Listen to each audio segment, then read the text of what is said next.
Look, so we're explaining how you can take negative equity. If you get a car that you end up getting with a big discount, you can bring the negative equity over. And this Ionic deal, when this person shared it with me that they got a couple days ago, they got a $49,000 vehicle for $325 a month using these systems, using what you're going to learn. But here's the thing. Let's say she had $7,000 of negative equity now.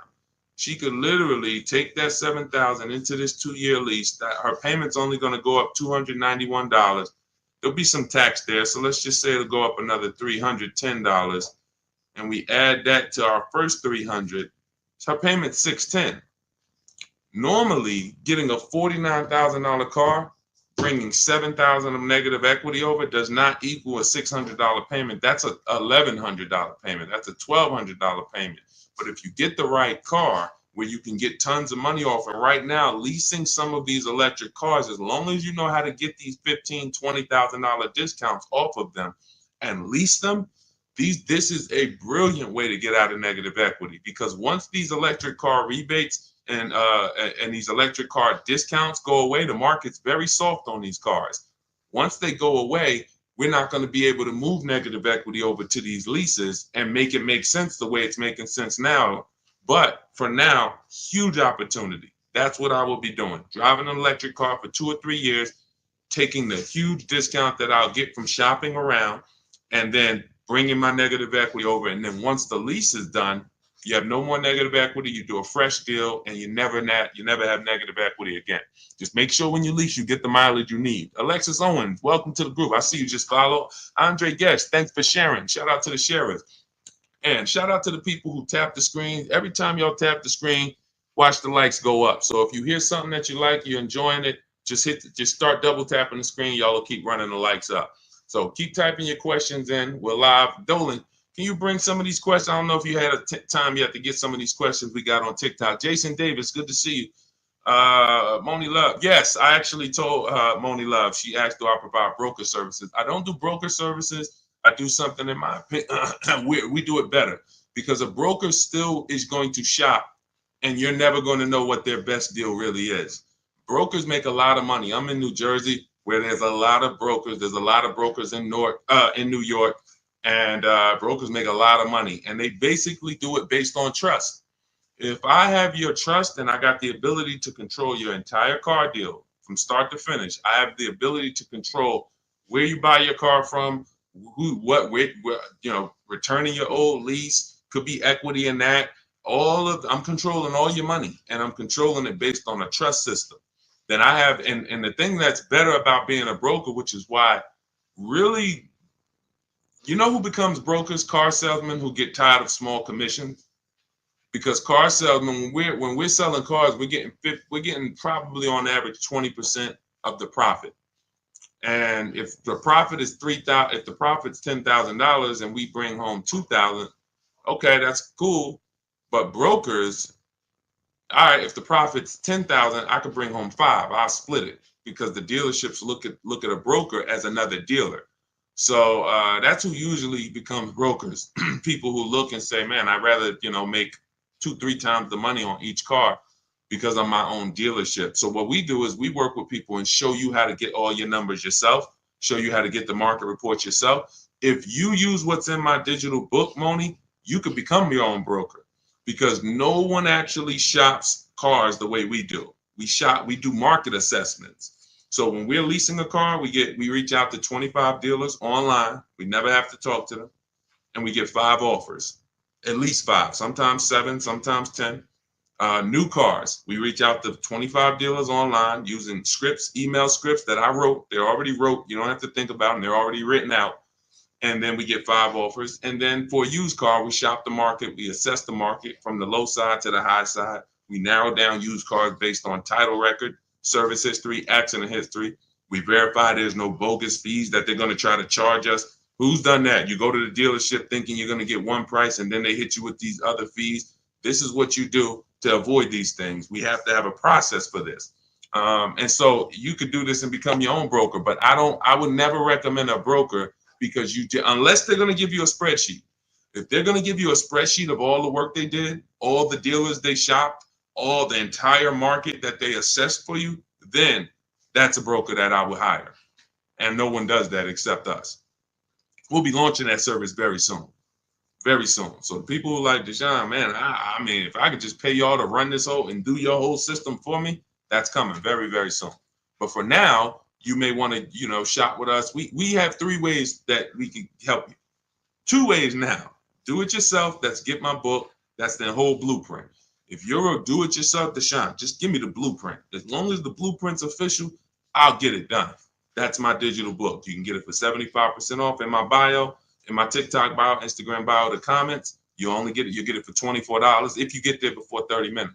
And the done with you, that's when we're doing it together. You're looking at coaching videos and I'm walking you through it and I'm supporting you. That's also in my bio. So again, what's coming soon is the done for you. But that's our commitment, to be the best company in the world for the car buyer. So we're getting there slowly but surely. All right, go ahead, Dolan. Let's get to some more questions. Keep typing questions. What's up, Martin? See a lot of people checking in on TikTok. Chris, good to see you. Can you do this with Tesla? Great question. Right now, Tesla is very soft. They have a set price, though. They don't negotiate. So what they do is when you're buying a new Tesla or leasing it, you don't need to get bids, because getting bids is to avoid overpaying. Getting bids is to avoid buying a car from one place and another place over here would have sold it for $5,000 less. Tesla operates similar to like the Apple store. You going to get an iPhone in California, it's the same price for the iPhone in Florida, same price in New Jersey. So you don't need to shop around for an iPhone. It's a set price. That's Tesla. But any other car is different. Every other car, it's different prices. 3,000 more here, so that's the difference. But with a Tesla, you still need to divide if you're going to lease it, you need to understand whether you should buy or lease it.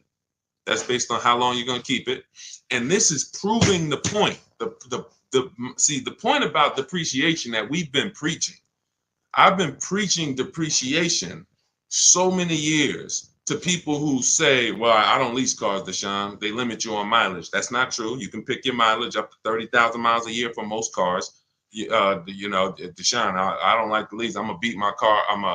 They want you to have the car perfect. That's not true. They give you normal wear and tear. You can bring the car back with dings. You can bring the car back. They expect 3 years of wear.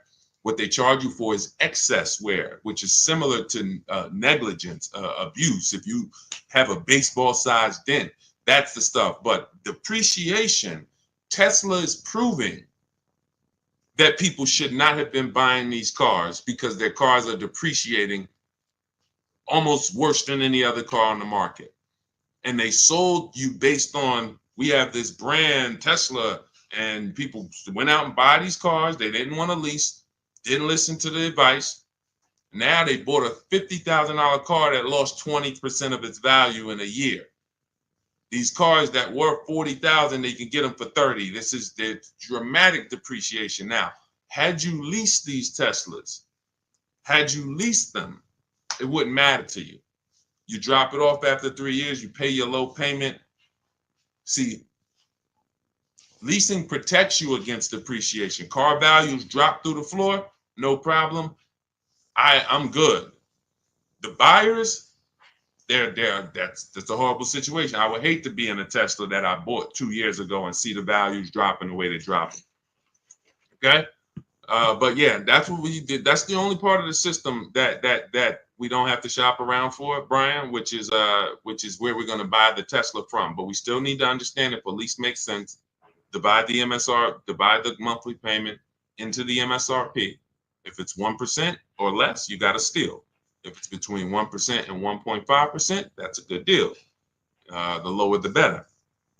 We don't lease vehicles over 1.5. A lot of people got bad lease deals. A lot of people driving around right now in bad lease deals. They put a ton of money down. Their payments are way too high. I'll give you an example. Look. I'll give you an example. Look at Raphael. $45,000 Jeep Grand Cherokee, $549 a month, no money down. $45,000 Jeep Grand Cherokee, no money down, $549 a month. That's great value. India. Look, she got a Hyundai Elantra, limited, with the leather and everything, $365 a month, no money down. That's a below market lease. A lot of people, their problem They got a couple things going wrong with them with leasing. One, they don't understand depreciation. Two, they're not choosing the correct mileage that they need for the lease. Three, they're overpaying for the leases because they're not getting multiple offers. And so when these people tell you, if that's you and you're like, oh man, I don't like leasing, I see why. You're doing it wrong. Follow our system, your leases will be great. You'll pay less than everyone. And that's what we do. Go ahead, Dolan, shoot the next question up. Keep typing your question. Greg the Barber, good to see you, man. I ain't seen you in a while. Good to see you. Greg the Barber, Taz, good to see you. What's going on, Simba girl? Good to see you. Leroy Rogers, stay posted. We got you. I have a 2022 Lexus paid for. Want a new Porsche 2024 or 2025 to buy versus lease. If you're gonna, are you keeping the Lexus? I would listen now. If you bought that Lexus and you're looking to replace it, you're gonna lose a ton of money. And if you pay cash, which is you either paid cash or you paid it off very quickly, what you're gonna see is when you go to replace, first thing you would do is decide, are you keeping this next vehicle? I'm gonna give you your first two steps, Leroy. First two steps, they're easy. How many years are you gonna keep the next vehicle? Is it less than 8? Then we should be shopping for a below market lease on the Porsche. That's very simple. Are we going to keep the Porsche more than 8 years? Then we can buy it, because we're going to avoid all depreciation with a long-term buy. If I got a Porsche outside and I kept it for 8, 9, 10 years, at least 8, then that's okay.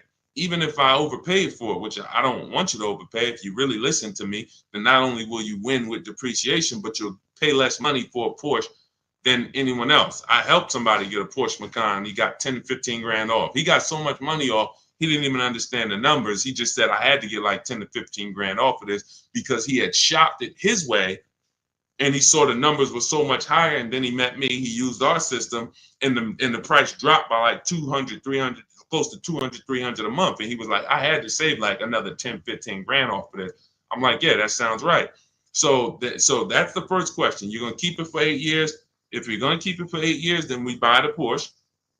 And what you would do is you would now assess the value of the Lexus. If you're going to sell it, you're going to go to CarMax, Driveway, Carvana, KBB Instant Cash Offer, AutoNation, and Car Gurus. Again, I'm going to write that down. These are the companies we sell our cars to that we get bids from. We don't trade cars.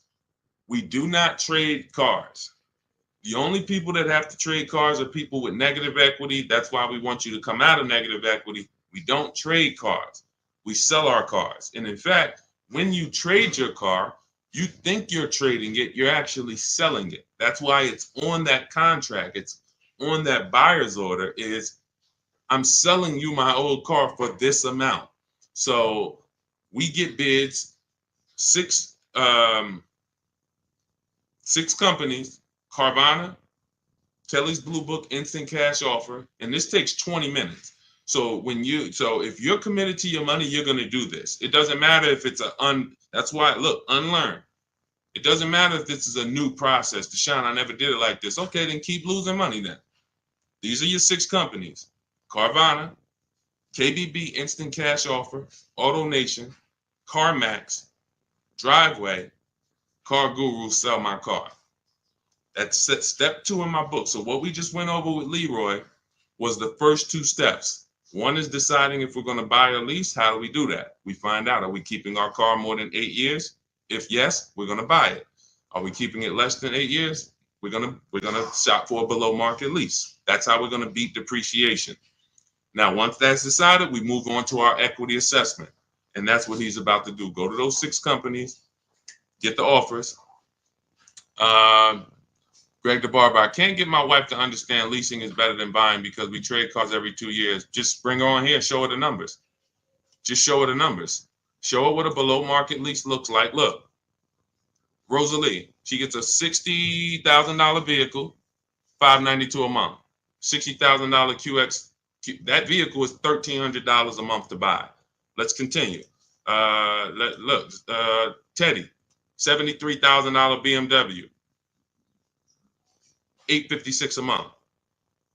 Now these are below market leases. If your wife is looking at commercials and saying, oh, they want us to bring $3,000 down, all of these deals are no money down leases. You got to understand something. What you see on commercials are never going to be deals. A deal is when a dealer doesn't want to make it, but they have to. They decide, I have to make it. I need the number, whatever. That's a deal. A deal is not a commercial that's seen by 10,000 people that come on in and get these prices. So look at Zafrina, $65,000 vehicle, $579 a month. So below market leases, how do you get them? Multiple offers. I have the best system, in my opinion, and a lot of people's opinion, for doing this because we do it from home. The Cars from Home system is the best system for getting multiple offers from home. So you can get your book. My new digital book is called Cars from Home, 7 Steps to Saving Time, Money, and Avoiding Dealerships. And you'll have the entire blueprint on getting below market leases, purchases, new cars, used cars. And you can get it for 75% off as part of my welcome offer. It's normally a $97 book. It's worth every penny. You can Google it. You can see it's 5-star rated. But as part of my welcome offer, you can get it for 75% off for 30 minutes only. In my TikTok bio, my Instagram bio, the Facebook comments, or the YouTube comments.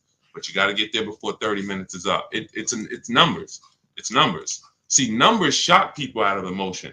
Me talking to you about why leasing makes sense, that's not enough to break the programming of people who programmed you not to lease. That's why I go right to the numbers. Now, yes, I'll explain depreciation, what's making these numbers so low, what the risks are taking of not leasing, and then the car depreciates and now you lost money, because if you were going to sell a car for a certain amount and it depreciated 10,000 because you put a lot more miles on it, then your car is worth a lot less. You lost money. So I could talk to you about that, but bigger than anything is, hey, let me show you these lease payments on below market leases. That's what got me. When I was in GM, my manager said, hey, D, you want to, I was like, hey, I need a car. He was like, hey, you know anything about leasing? I was already selling cars and I really didn't understand leasing. And he helped me at 22 years old get my first lease. It was a $20,000 car, $256 a month. I had friends that had brand new cars. They were paying double. And mind you, these weren't fancy. These were Honda Civics, Toyota Corollas. They were paying $500 a month. I'm paying $256 a month for a similar price car. I never got in trouble. I got the mileage I needed. Drove 12,000 miles a year at the time. I needed that. One lease, I drove 15,000 because we were doing more miles. I bumped it to 15,000 a year. Leasing is a numbers thing. We drive off the lot in the same exact car. Your payment's double mine. You lost. Now, in the long run, if you keep the car, pay it off, and keep it for 8, 9, 10 years, then you didn't lose. But if you think we're going to drive off in the same car and your payment's $200-300 more a month than mine, because you say, oh, well, I'm buying mine, no, this thing's going to be paid off one day, then you lost, man. I don't care what you do. Look, see me in a couple years. Look at how much more money is in my bank account than is in your bank account. The money that's in my bank account is in your car. It's going to the bank every month. I do this, man. I'm trying to desperately shout from the hills to get people to stop buying these cars if they're not keeping them 8 years. Losing you've already lost thousands of dollars. Thousands, you've already lost. Once you come over to understand this, you'll realize that I should have been doing this 10, 15, 20 years ago. I'm paying off my cars, flipping them, paying them off, flipping them, buying them, not even paying them off, flipping them. I'm trying to flip cars. I'm trying to flip depreciating assets in the short term. So many reasons why this doesn't work. I could kill this all day long. But again, it comes down to the numbers. Below market lease deals, there's no comparison. All right. But you'll have the system for how to get them in my book. So it's a digital book. So it'll be in your inbox before you even get off this stream, as long as you get there before the 30 minutes is up. Go ahead, Dolan. Shoot the next question in. Keep typing, y'all. We'll get through as many as we can. Yep. Energy guy for life. I have a car bought, but I owe more than it's worth. How do I get out? We talked about that. That's actually what we started the show with. So what I would do is I would go to either YouTube, Facebook, and rewind it, watch the beginning, because we started talking about the first question we got was about negative equity. So we spent time talking about how you need to maximize your value, get offers. I don't want to go over it again because there are people on here who is anybody who needs to hear about negative equity? Type of 1 if you need to hear about negative equity. We might hit on it again. But there's a lot of people on here that were on here earlier that they heard about it maybe 20 minutes ago. But we'll see. Let's if a lot of people end up saying they want the question, then we'll come back. But again, I don't like to spend 10 minutes or 7 minutes answering a question and then another 20 minutes down the road I answer the same question. All right, go ahead. Let's go, Dolan. Bring the next one up.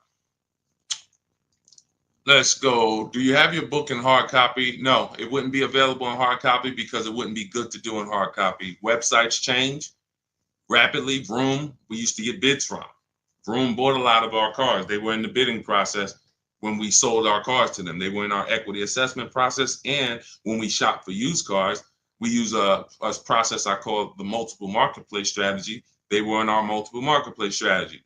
They go out of business. If you were using a hard copy of my book, you not only have to get another copy, you be going on websites that no longer exist. And that just wouldn't be an ideal experience. Thank you, Bridget. That wouldn't be an ideal experience. Another thing about the digital book is we get to actually link you to scripts. This is an online process. So if you're not comfortable with a digital book, this may not be for you. I'm just being honest with you. This is not for everyone. You need to be able to copy and paste, email. Like, this book wouldn't be for my dad. That's just real. My dad wasn't really comfortable with copy and pasting and sending emails because he doesn't need to do it for his daily life. He can send an email. It's just going to take him a couple.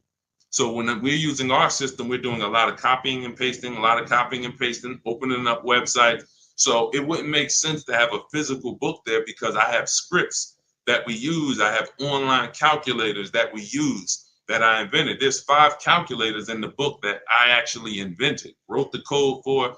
You can't get them on Google. So these are all some of the reasons why it could never be a print book. It wouldn't make sense. And there's a lot more in there. All right, there's 7 paths. A lease path, but a lease path with with a third-party equity assessment, a used car path, paying car path. We have links that warp you to keep you on track. If you were reading a physical book, it just wouldn't work. That book is uniquely written as a digital book for a reason. It's not like I wrote an ebook because I didn't want to put out a physical book. It would be simple. It's much more simple. But this is a complex. We needed the links and to be able to certain parts you get to in the book, and I say, hey, click here if you want to watch a video on this subject. And you're like, whoa, okay. Oh, it's a video. I can understand this. Couldn't do that with a physical book. So if you want to get your copy of Car From Home, my new digital book, you can get it for 75% off as part of my welcome offer in my TikTok bio, my Instagram bio, the YouTube comments, or the Facebook comments. It's normally $97, worth every penny, but it's part of my welcome offer. You get there before 30 minutes. You got 30 minutes to get the 75% off. You get yours for $24. Make sure when you get your book, you screenshot the thank you page. Right after you pay, the book is on that page. As soon as you pay, it says access your book below. It also says I'm emailing you a copy. It also gives you my support team's email in case you don't get your book. Because a lot of people type their email wrong.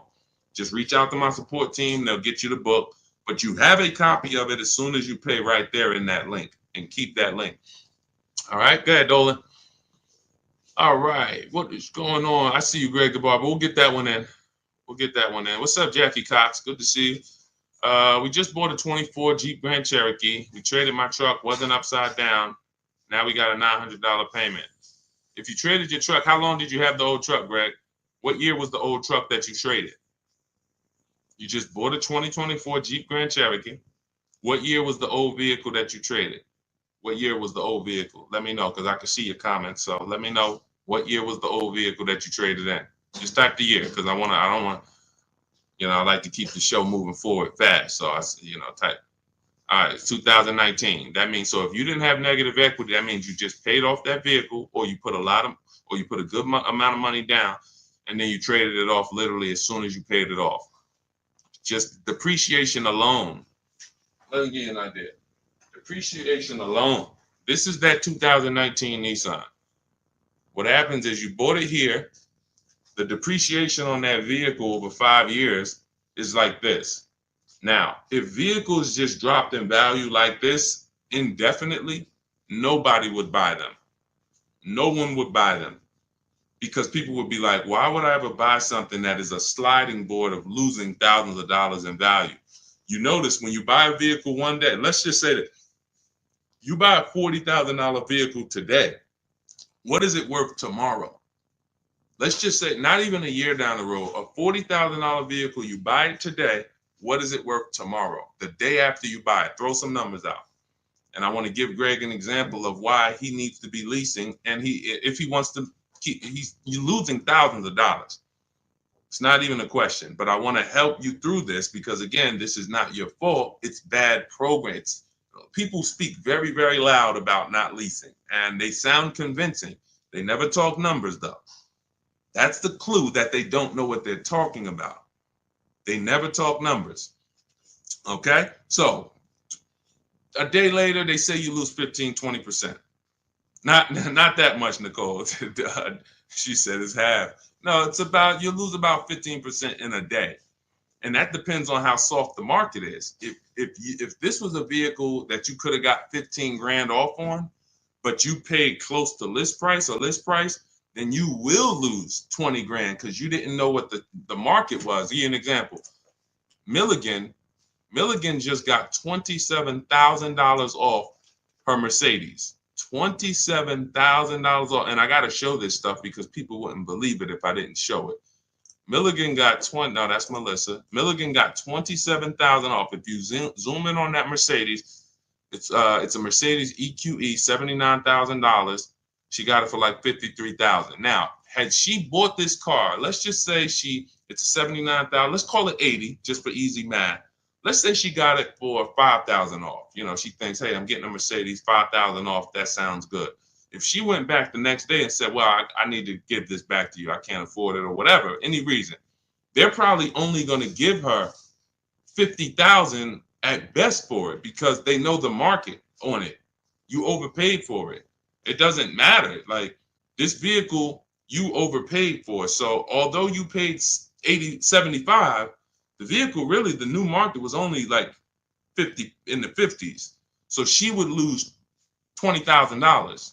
She would lose, $20,000 on that purchase. It's very dangerous to not shop the new market for a vehicle because you don't know how soft the vehicle is. So we call a vehicle that needs a big discounts to sell it. And some dealers are taking off 7, 10 grand, 15 grand. They got big rebates. That's a soft vehicle. It's a very soft market.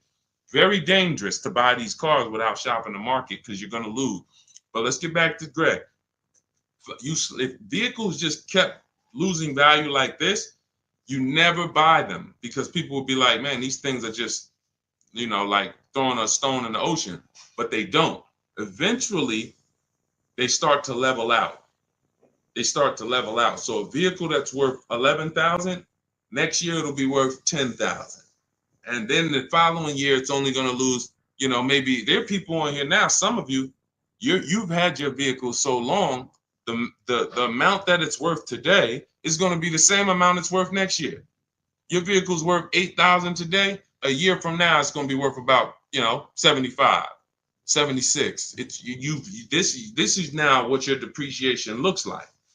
But in your case, Greg, and people you're buying these cars, you're literally riding the depreciation out sliding board, losing tons of value. And then as soon as you're about to start leveling out, you go and you get another vehicle and you do it again. You're just taking sliding boards, losing thousands of dollars all the time, over and over and over again. And that's just a recipe for losses. How do we avoid them? We get below market leases. That same Jeep Grand Cherokee that you got, look at how much you're paying for it. And look at how much Raphael is putting into hers. Raphael got a 2024 Jeep Grand Cherokee, $45,000 vehicle, $549 a month, no money down. You're tying up thousands of dollars in that car. Thousands. Raphael is driving the exact same vehicle as you, $549 a month. Zafrina, you got a couple people on here got Jeep Grand Cherokees. Zafrina has a $65,000 when she got the electric version, 2024. She's paying $579 a month. You bought this car, 65 grand. If you put no money down, you're paying $1,100-1,200 a month. Actually, no, that's more like $1,300 a month. Depends on what, even with a big discount, $1,100 a month, 5 years. These are huge payments compared to what Raphael and Zafrina are paying. And you might say, well, my payment's lower. Only way your payment's lower is you gave them a lot of money up front. You gave them 10 grand, or you gave them your trade. I didn't put any money down, but I did trade in my vehicle. Your trade was worth 10 grand. So it's just replace the trade in with cash. This is real money that could be in your bank account. And I'm gonna tell you something before we move to the next question. Let me tell you something. I would look. Melissa learned.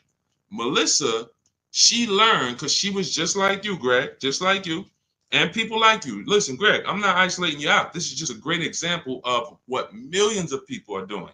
You know, this is, and again, I wouldn't know this if I hadn't been in the business. I'm not smarter than anyone. I just spent 14 years in this industry, and I love math. So this comes very easy for me, thank God. But you look at Melissa. Melissa, once you find out that you should be leasing, instead of trading these cars and selling them and putting all this money and keeping your equity in your vehicles, you should be selling your vehicle, putting the equity in your bank account, and then moving forward. Why can't I find Melissa's deal? Hold on. Here we go. So Melissa, she says to Sean, I learned about leasing. I'm not buying anymore. She replaces her 2018 Kia Sorento. She got her bids. Her highest bid was from Carvana, 12 grand. 12 grand. So she normally would take most, if not all of that money and just roll it over to her next car. She ends up getting her Honda. She gets her Honda lease. She gets a 15,000 mile a year lease. Well, we shot with 12. So she ends up getting it for about $575 a month. She got a Honda. Hold on, I'm trying to read this fast. She got a Honda Pilot EXL. That's probably it's probably a $45,000 vehicle, maybe 48. She got it for $575 a month. And look, nothing out of pocket. And look, she put the $12,000 in her bank account. So now her car payment is low, not high like it was when she was buying the Kia. And she literally pulled all that money that she used to keep in her cars, rolling them over. She pulled it out, put it in her bank account. Imagine selling your car and actually putting the equity in your bank and still leaving in a brand new car with under your budget. That's what happens when you move from buying as a short-term buyer, not keeping 8 years, into leasing. It'll change your world. And again, only thing you're going to say is, man, I should have been doing this years ago. I should have been doing this a lot. You know, we don't even get to harping on the money you lost. Do you think prices will continue to drop on vehicles? I do. We always get deals. We were getting deals when people thought there were no deals. All through the pandemic, we had people getting deals. Bonita right here got her Kia. She got her Kia Telluride. This was a dream vehicle. During the pandemic, and look at the year. You can see the year. When she got hers, it was 2022. Literally, people were paying $10,000 over sticker for these vehicles. People were leasing these Tellurides for $800 a month, $900 a month. She got hers for $600 a month, no money down. This is pandemic. You know, we've helped. I started this in 2021 in the middle of the pandemic. Everything when you see people all on my pages, you know, there's deals everywhere. There's never a point in time where I go to buy a car in the last 15 years and I'm like, oh, there's no deals out here. Because again, there's always going to be a dealer who's going to sell. You just have to learn to find them, Nicole. You keep going into the local dealer thinking you're supposed to be able to negotiate a good deal with them. 8 out of 10 dealers are overpriced. We've proven that. Why? How can I tell you that confidently? Because all of us shop the market. You shop locally. We shop the market. What you'll learn to do with Cars from Home, my new digital book, is to shop the market. You go local to 1 or 2 dealers, they already know. NADA they taught us. When we were car salesmen, NADA taught us that people only shop 2 car dealers on average. So if those are the statistics, your local dealer knows that. They know as soon as they see you walk in, you know, can I get a quote? Can I pick a car out? odds are this person is not going to shop more than one other dealership, and we're going to get them. If we just work and smile and be courteous, they're going to pick us. If they don't buy today, maybe we could get their business next week or something like that, but they're not shopping the market. That's where you lose. So when those two are high, you think the whole market's high. But using our system, what you're going to learn in my digital book, Cars from Home, 7 steps to saving time, money, and avoiding dealerships. I think sometimes I say that title too fast. It goes over your head. Cars from Home, that's a mindset, because we spend 90% of our time here. All of these people that you see me sharing in my streams, they are literally in their house 90% of the time to get these deals. Cars from Home, 7 steps. That means it's a process. It's not you're not winging it anymore. You're not winging the process. It's a 7-step process. Step 1 is the most important question. We're deciding whether we're going to lease or buy. Step 7 is delivery. By the time you get to step 7, you're taking delivery of your vehicle. 7 steps to saving time, which is what I love, money, which is another thing I love, and avoiding dealerships, which is something that most people want to do. So just in the title alone, you could understand what you hold us accountable to delivering. And when you Google the book, you'll see we deliver on this. It's a proven system. We've been doing this for 3 years now, and we have hundreds of people who've used the system. And grandmothers, single mothers, introverts, men, children. I'm talking young kids. Like, system works. It's like McDonald's. So you can get a copy of the book. It's a digital book. It'll be in your inbox in 3 minutes. Go to my TikTok bio, and it's my welcome offer. You can get it for 75% off, but it's only for 30 minutes. The book's $97. It's not $24. So if you get to my TikTok bio, my Instagram bio, the YouTube comments, or the Facebook comments, click that link. You can get it for $24, but only for 30 minutes. That's my welcome offer. Go ahead, Dolan. Shoot the next one up.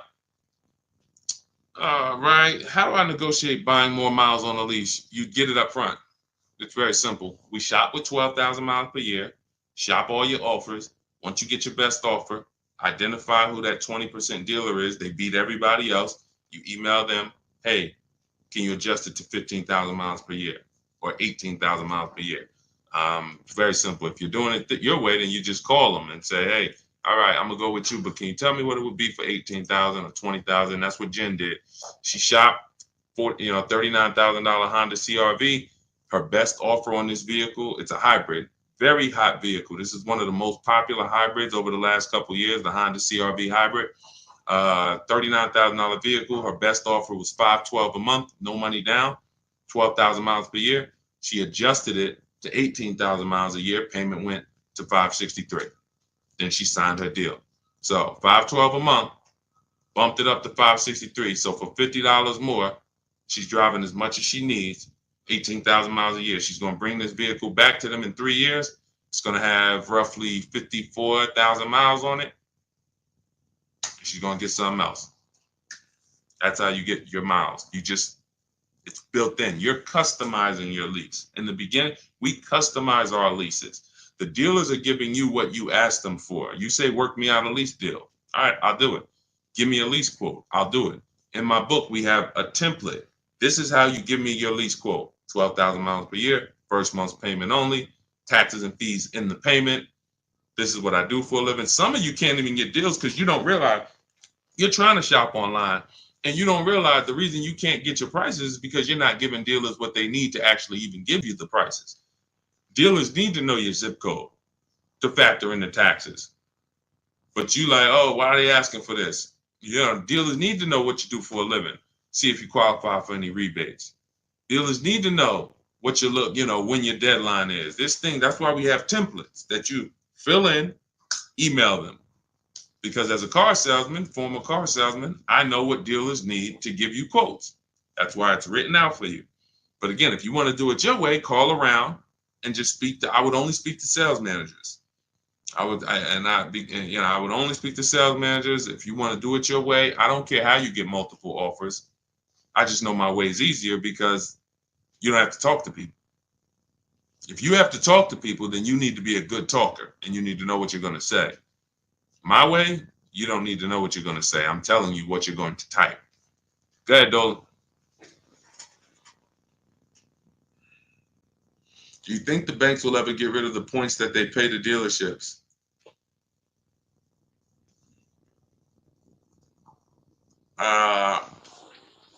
Commissions. Let's use, because you use a form of a commission. That's all it is. You could say it's a point. You could say, I mean, I could pay you a point, or I could pay you a flat, but I'm paying you for selling this loan for us. So do I think that a person who sells financial products will ever sell them for free? No, I don't. No. And that's why we use something called the bank bidding war, where we are going direct to credit unions and banks, and we're allowing them to bid on our business.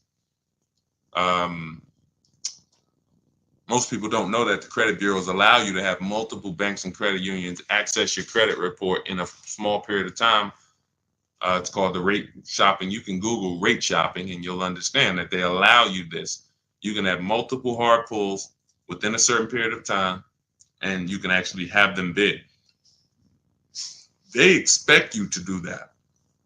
Most people don't do it, actually. So they can't help you because they're like, hey, we allow you to do it, but you're not doing it.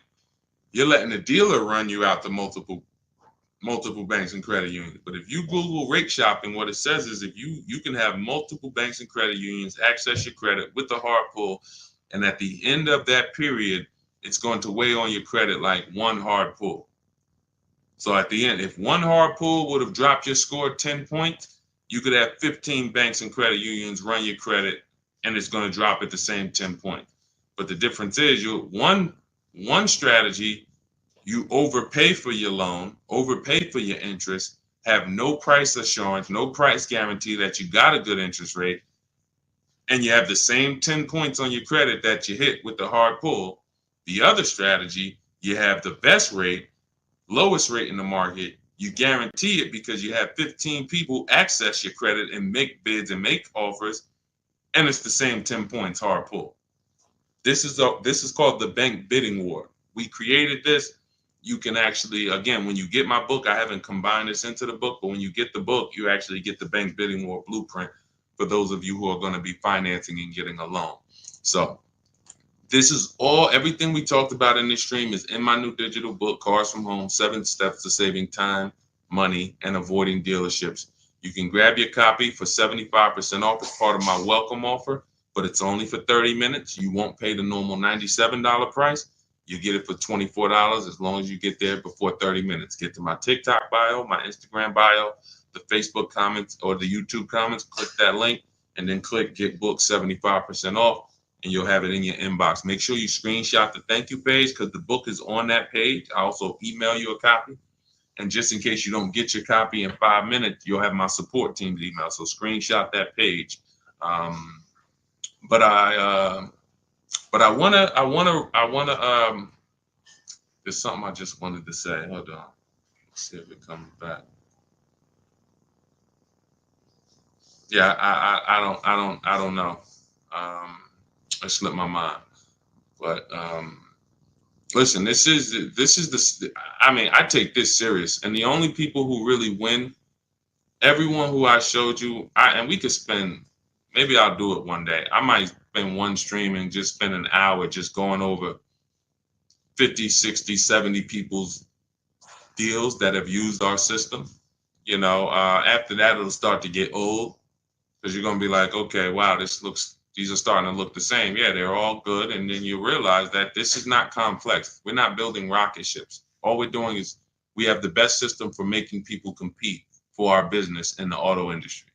That's it. That's our claim to fame. Now, I also teach you about leasing versus buying and financial boundaries that no one else is really teaching about. But when it comes to getting the deal, when it comes to how are we getting the prices we're getting easily in 90 minutes and 2 hours from home, it's just we have the best system for making people compete. Amazon has one of the best systems for making sellers compete for your business. That's why they do well. Competition is what drives down prices. Competition is what allows you to make great decisions quickly. So that's what you're going to get in Cars from Home. Got my copy. I'm going to start shopping your way. Energy Guide for life. Listen, God bless you. Use it and trust the process. Do not overthink. Here's what I said. Bring your goal. All you want to have is your goal. Forget your strategy. Forget everything of every strategy, every tactic you might have thought worked for you with car buying and shopping and leasing. Just forget it. Just bring your goal. Yeah, I want this Lexus truck. Yeah, I want this. Bring your goal, trust our process. Success is guaranteed. All right. And just stay on the steps. It's a step-by-step process. All right. God bless. I'll see y'all on the next stream. Enjoy the rest of the day, the rest of the evening. See you.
All right, we are live for car shopping questions and answers. All we do here is focus on insider strategies. My name is Deshaun, the Auto Advisor. That's what I'm known as. I spent 14 years in the car business. If this is your first time on a stream with me, can you type the number 1?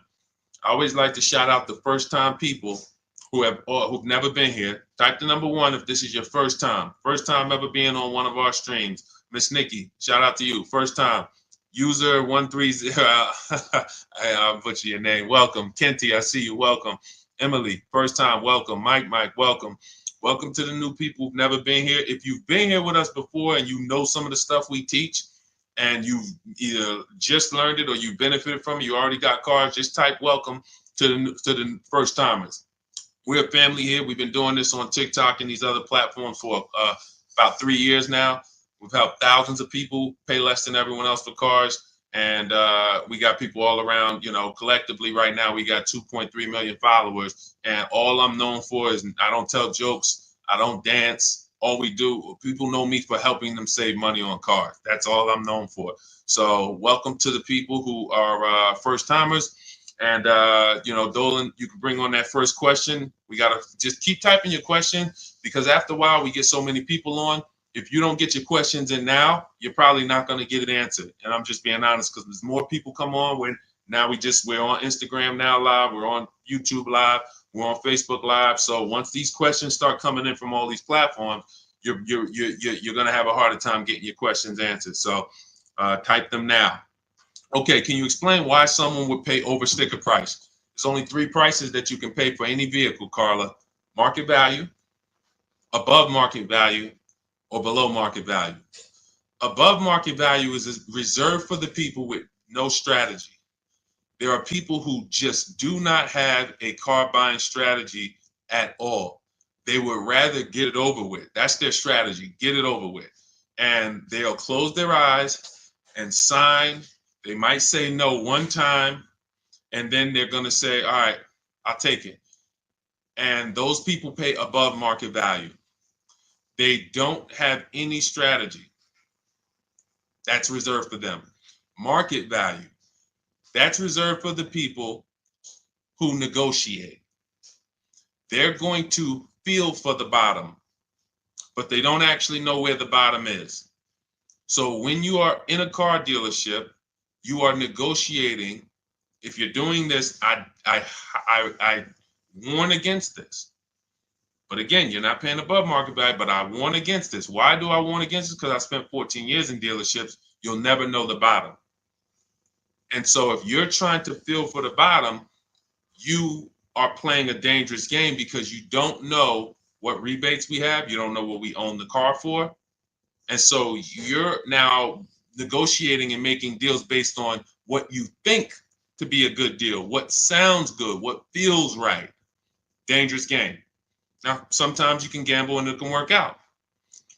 But if you, when we talk about this third price, which is below market value is reserved for people who make people bid.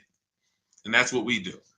Here at Car, what we do is we make people bid and we guarantee we pay the bottom price. It's very different than negotiating.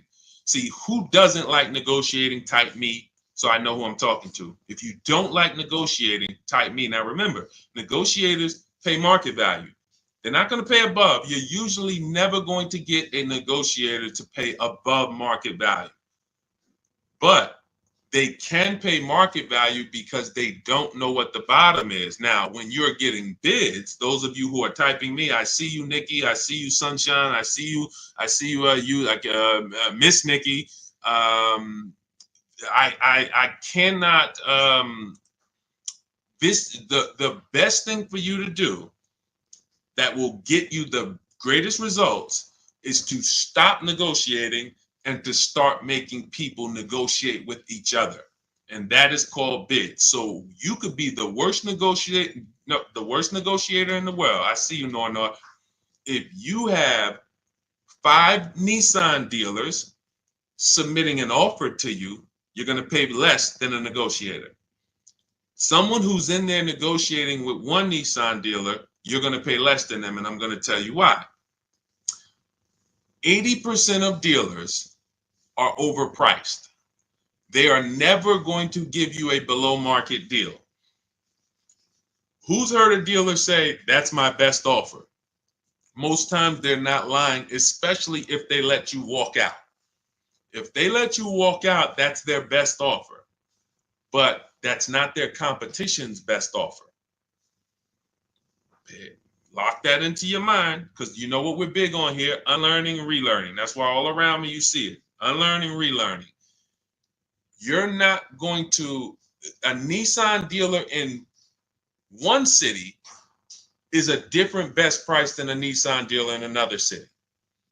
And so when you see how different these prices are, it's going to blow your mind.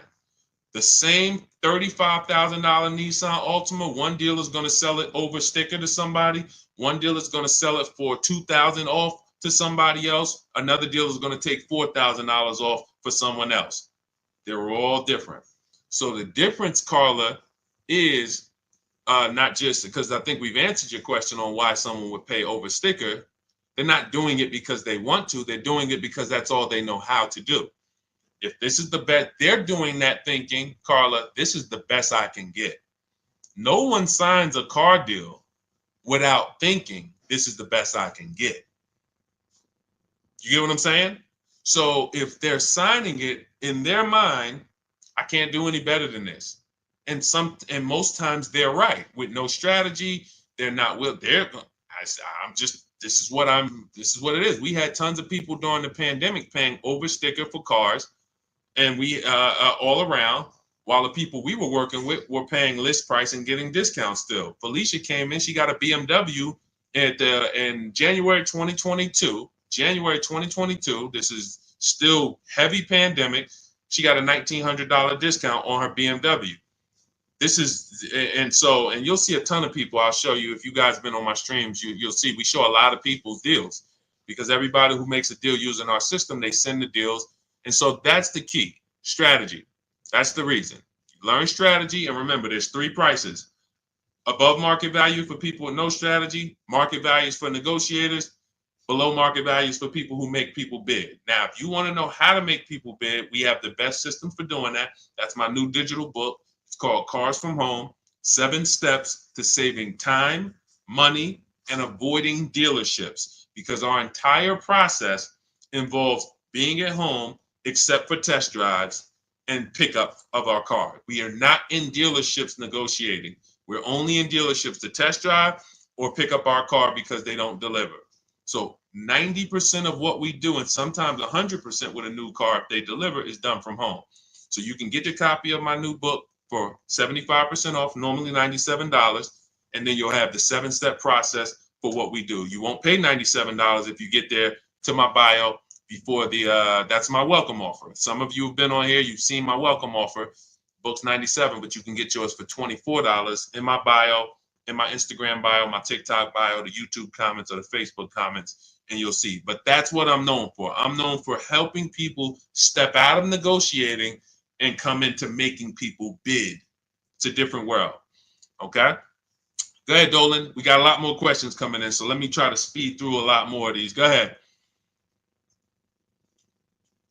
I just totaled a car thinking of getting a Toyota Highlander. Well, I mean, historically, Toyota's been a good car. I would decide first things first, am I going to buy or lease it? Now, buying or leasing, and first of all, I know we got a lot of people. Who's heard you should never lease a car? Type me in the comments if you've heard. Let's just get that right out the way. You heard, Deshaun, I heard you should never lease a car. Leasing is like renting. All of that, type me in the comments. You're going to see, if you're new here, we're going to dispel that myth very, very quickly. We spent a lot of time teaching people how much bad information. Who was taught never lease a car? This is the first. Oh, shout out to the people hitting the like button. I see y'all. Thank you. I see you, Facebook. Any platform you're on, if you're enjoying what we're talking about so far and you're going to spend some time with us, just hit the like button and start lighting it up. It means a lot. I appreciate y'all. So all of you that were taught never lease a car, the first thing you should be doing when you go to approach your car deal is deciding if you are going to buy or lease. This is step one in my process. Why is this so important? Because if you buy when you should have leased, you're going to lose in depreciation. You guys know, I always say like this. When you consider depreciation, this is your car's value. That's your car's value. If we buy a car today, all right, let's get into some dialogue, okay? Because I think we've been live. I see we got a couple people coming on every platform. Let's get some dialogue going now. Because in the beginning, we need a couple minutes for the people to start focusing and people start locking in once they see what we're talking about. All right, so now, let's say we buy a car, $40,000. What is that car going to be worth 1 year down the road? We bought it here, $40,000. Let's use this person's question when he's asking about a Highlander. Throw some guesses out there. Buy a car now for 40. What's the car worth in 1 year? Throw some numbers out there. Let me see. Let me see if I can go on Instagram because I can't see comment. Let's go dialogue. Throw some numbers out there. Come on. This is an active show. Like, we're talking numbers here. So we talk. This ain't the show you just watch and sit down and be like, oh, okay, yeah. All right, I watched that. Now I'm going to go out here and I'm going to save thousands on my car. No, the people who get the most out of what we do, you're on your keyboards, you're interacting, you're engaging. I ask you a question, you're answering it. Those are the people that's locked in. So you bought a car for 40. I see 32. I see 35. I see 28. I see 28. I see 20. Emily said that's 20. Or you lose half the car's value in a year. Now watch this. Emily, you might not be wrong depending on how much the person drove. See, I like that answer, Emily, even though, because it's dramatic, it's half the value. But watch this. Could a car that we bought for 40, if we put 100,000 miles on it in 1 year, could it be worth 20 a year later? 1-year-old car, 100,000 miles. Could it be worth half the value? Yes, it can. So now see, all of your answers are correct. All of your answers, 28, 20, 35. Why? Because it depends on how much you drove. Now we're getting into why leasing and the whole myth about leasing. Oh, you got to pay for every mile you use. Well, we just clearly proved a point. We didn't say anything about leasing, but we just proved the point that with a $40,000 car, we pay for what? The miles we use. If we were going to sell a car 1 year, and then a year later we come back and we say, hey, the car has 100,000 miles on it now. Can you pay me what you were going to pay me last year? And they're like, wait, you put 100,000? No, I'm paying you a whole lot less. So you pay whether you buy or lease. You pay for your mileage. So that is the first indicator of, all right, well, that means a lot of this stuff people have been saying about leasing doesn't quite make sense based on that so far. We're not even done yet. We're not even done. Now that we know we pay for our miles, whether we buy or lease, let's talk about when it makes sense to buy and when it makes sense to lease. So no matter what, when you drive your car, you're losing value like this. Brand new car, you're losing value like this. You're losing thousands. You threw out answers, you're going to lose $5,000 the first year, second grand. You're going to lose thousands of dollars. But the longer you keep the vehicle, the more this depreciation starts to do this. This is the reward stage. In my book, I teach us about something called the reward stage. Unfortunately, a lot of owners never get to the reward stage. The reward stage is a paid-off vehicle that's no longer depreciating fast. This is a vehicle, who has a vehicle outside their house right now that you've had for at least 8 years? Let me know. At least 8 years. And matter of fact, type the number of years you've had the vehicle. That's even better. Let me know the number of years. Sean, 10 years, 8 years, 12 years, 13 years. This is all a let. See, if I was doing a college course on leasing versus buying, this is exactly how we would be rolling it out. What you're getting right now would be my equivalent to a college course on helping people understand leasing versus buying very clearly. All right, 11 years you've had it. All right, 8 years. And I'm talking more than 8 years. So I see somebody type 6.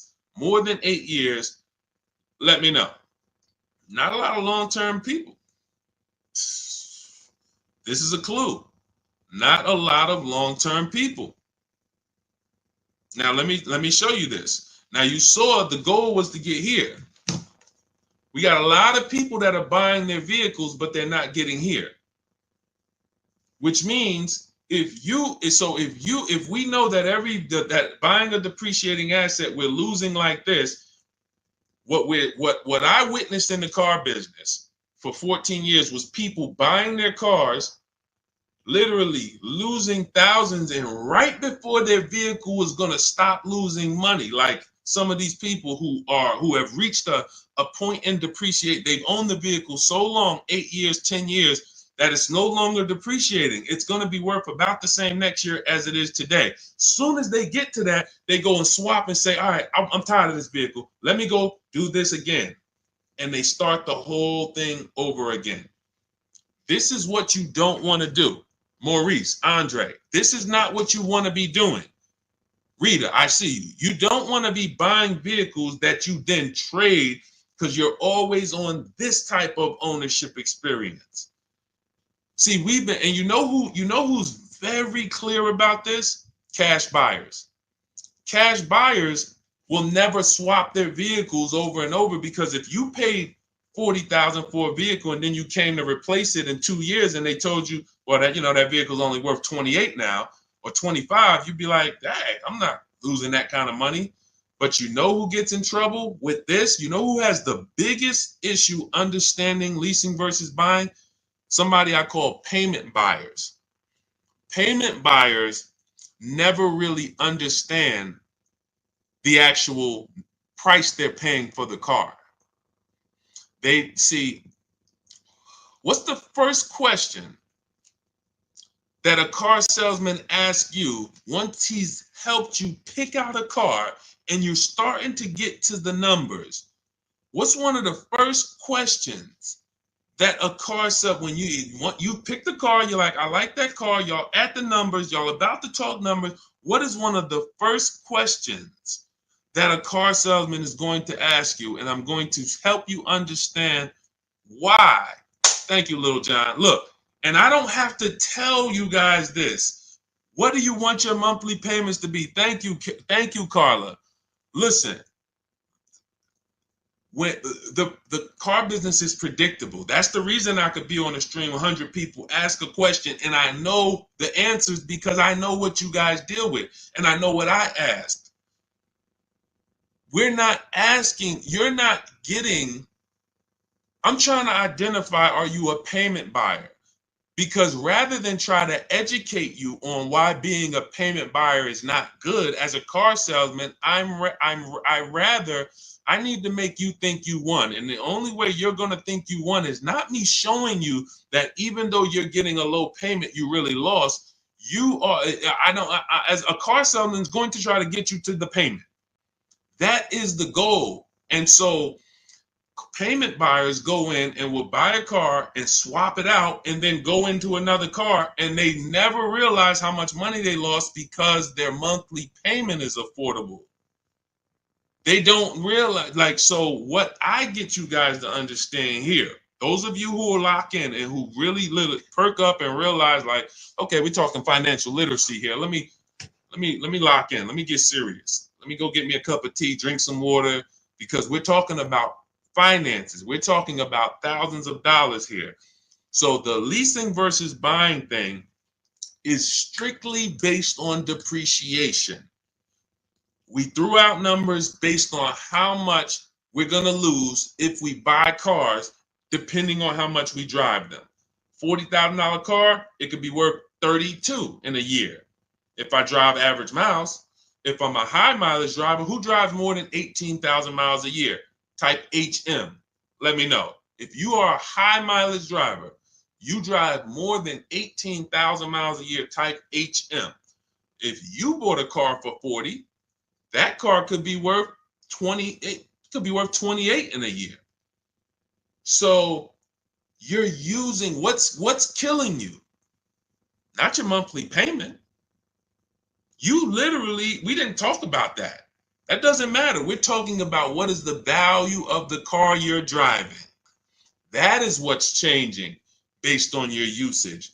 That's what you pay for, whether you buy or lease, based on how much you drive. So now that you understand that, how do we pay the least? How do we minimize that? Okay, we're losing that there. Is there a way that instead of losing that 12 grand in a year, I could lose less? That's where the below market lease comes in. Or that's where your long-term buying comes in. In the short term, buying a depreciating asset, you can't win. There's no way you're going to change this. You could think you're buying a car that doesn't depreciate that much. Okay, you want to gamble? Market conditions? Who saw what happened with the electric car owners? Who's witnessing what's happening with the electric car owners, the people who buy them? The electric car market's so volatile right now, people were paying, they got to give them away.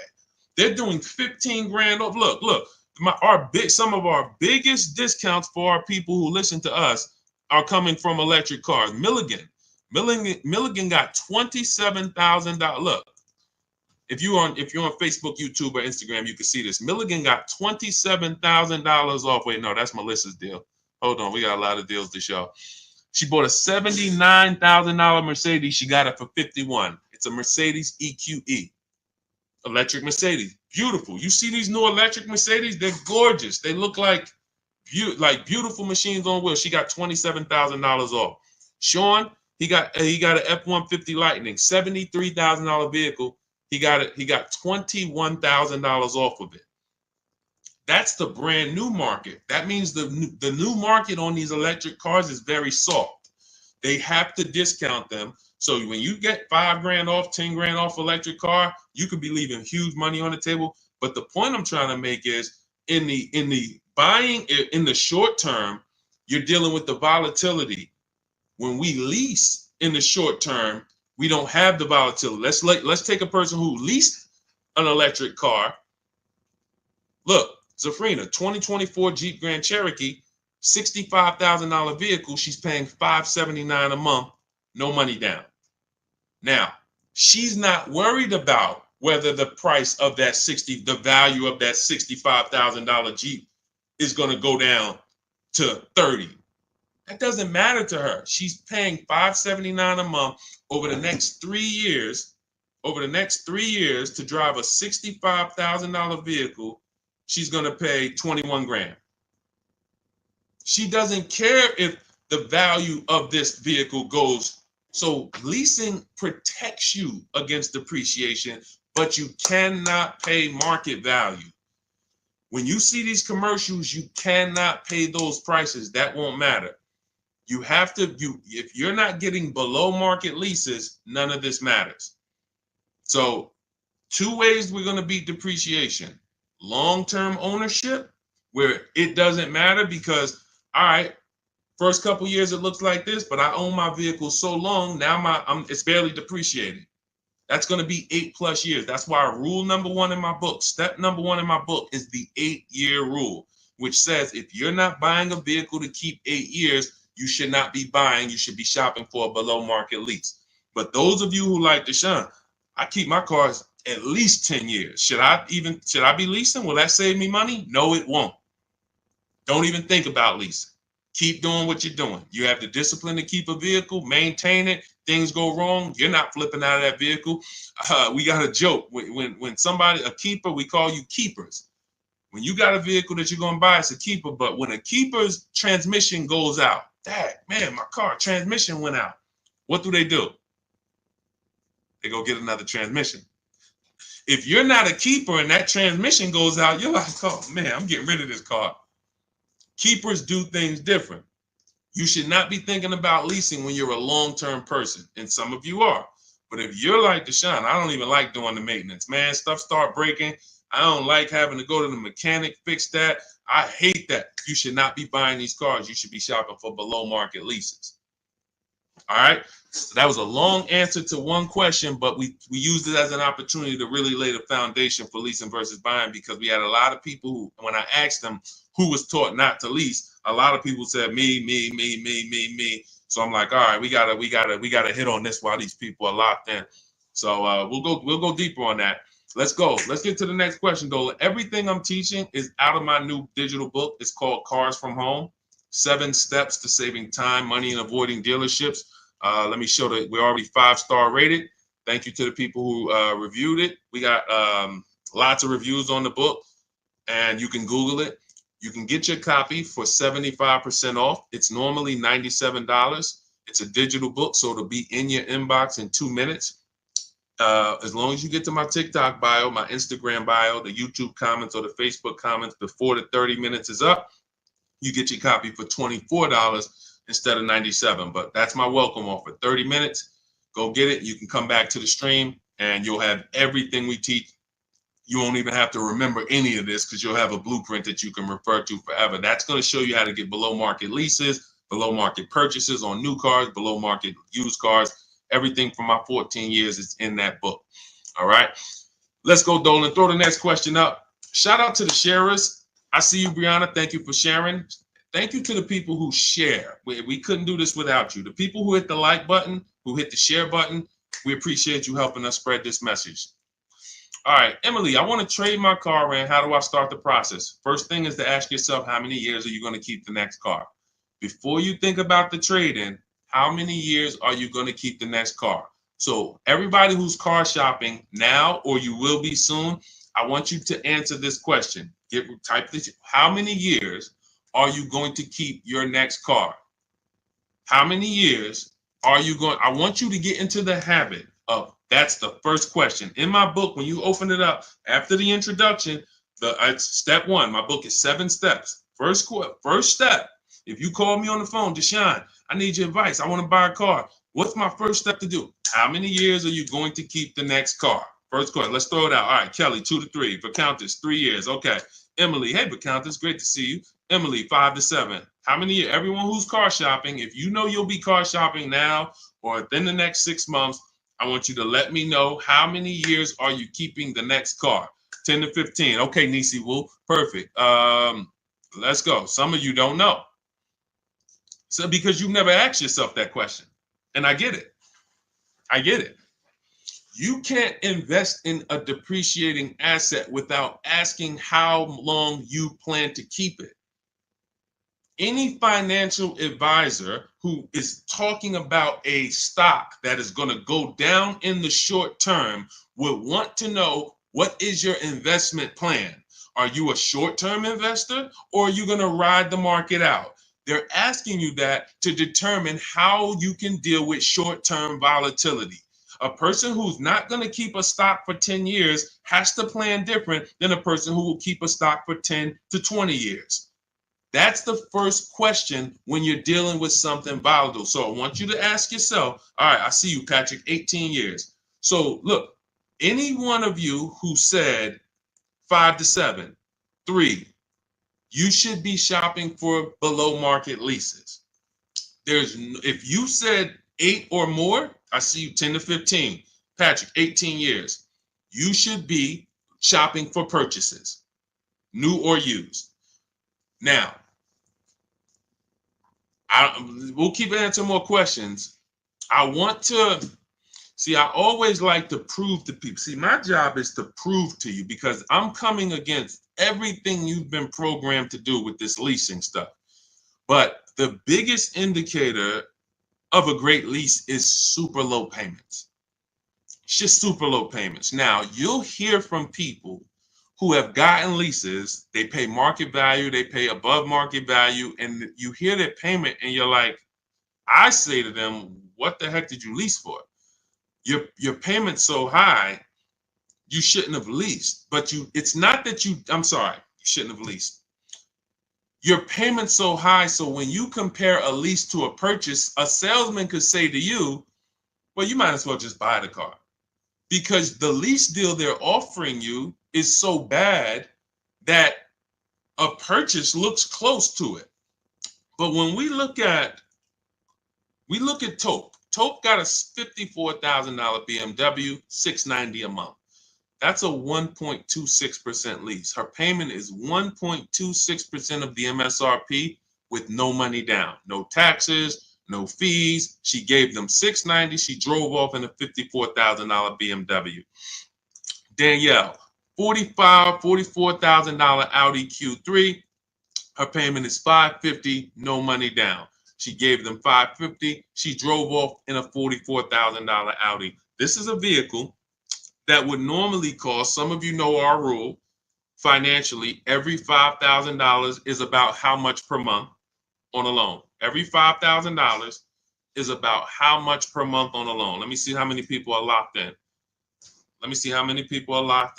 Every $5,000 is about how much per month on a loan.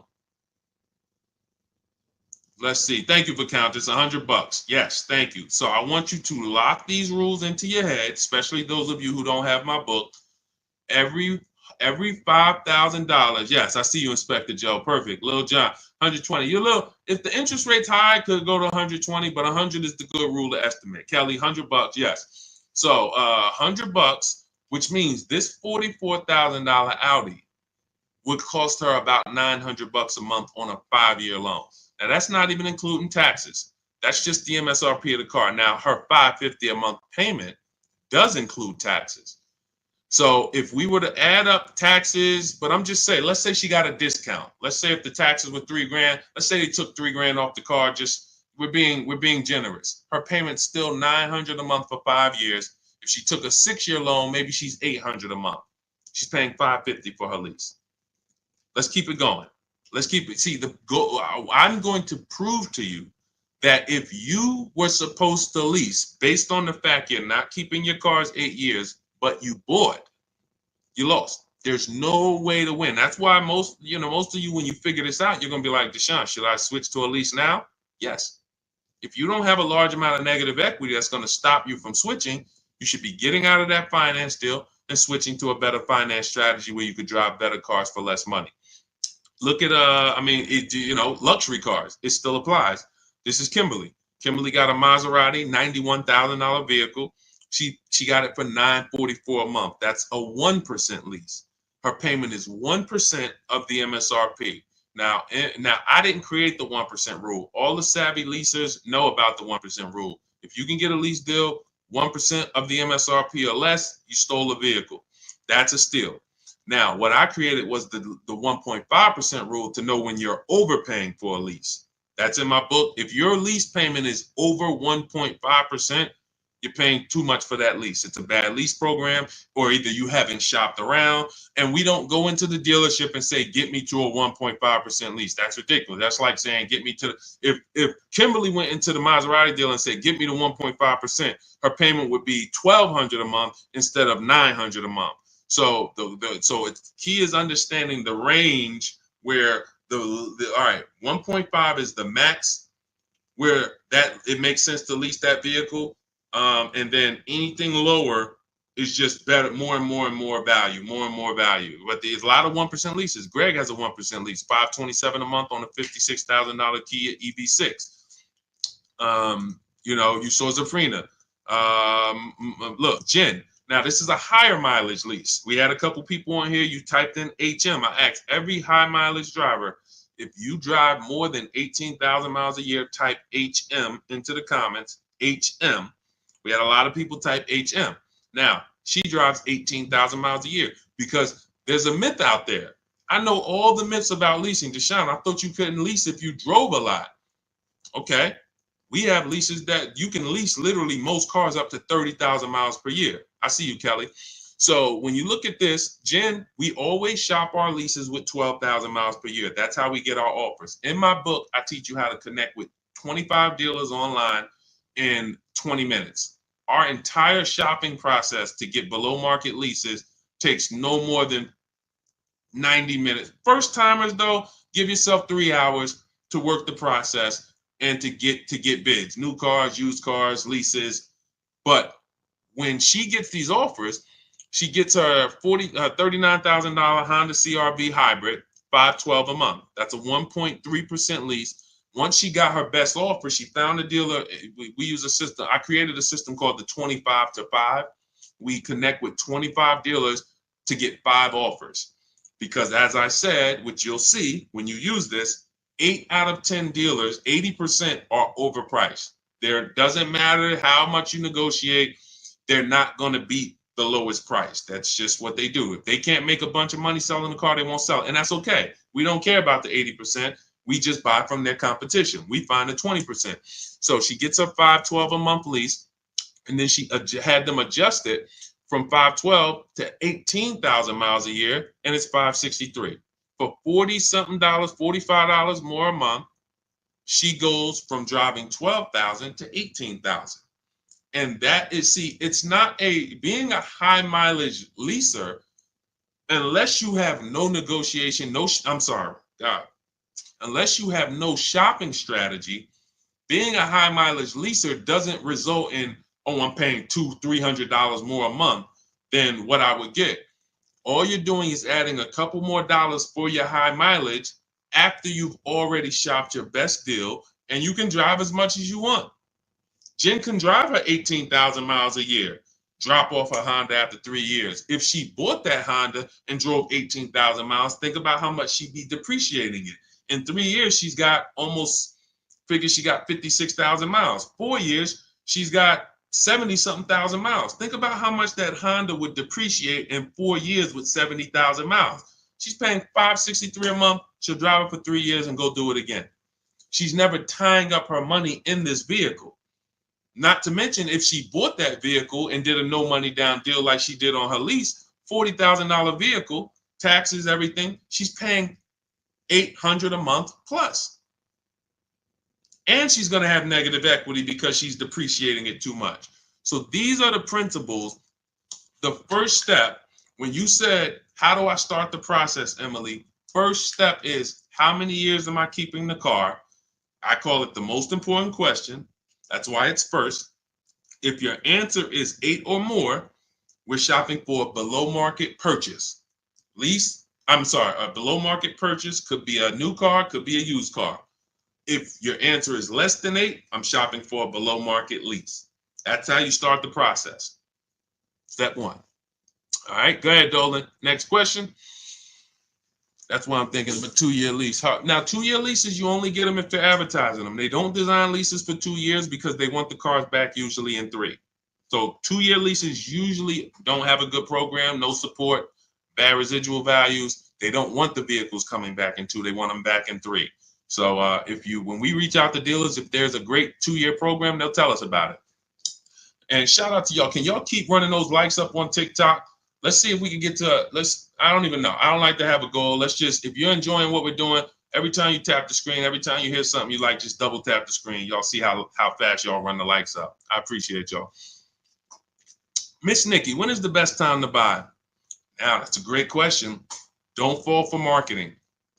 Dealers have convinced you guys, and again, as a former Mercedes salesman, former General Motors salesman, I'm telling you from the inside, they've convinced you that the best time to buy for them is the best time to buy for you. The end of the month, best time to buy for a dealership, because we imagine, we got a lot of people here who, you're professionals, you're in business, and you work in the market.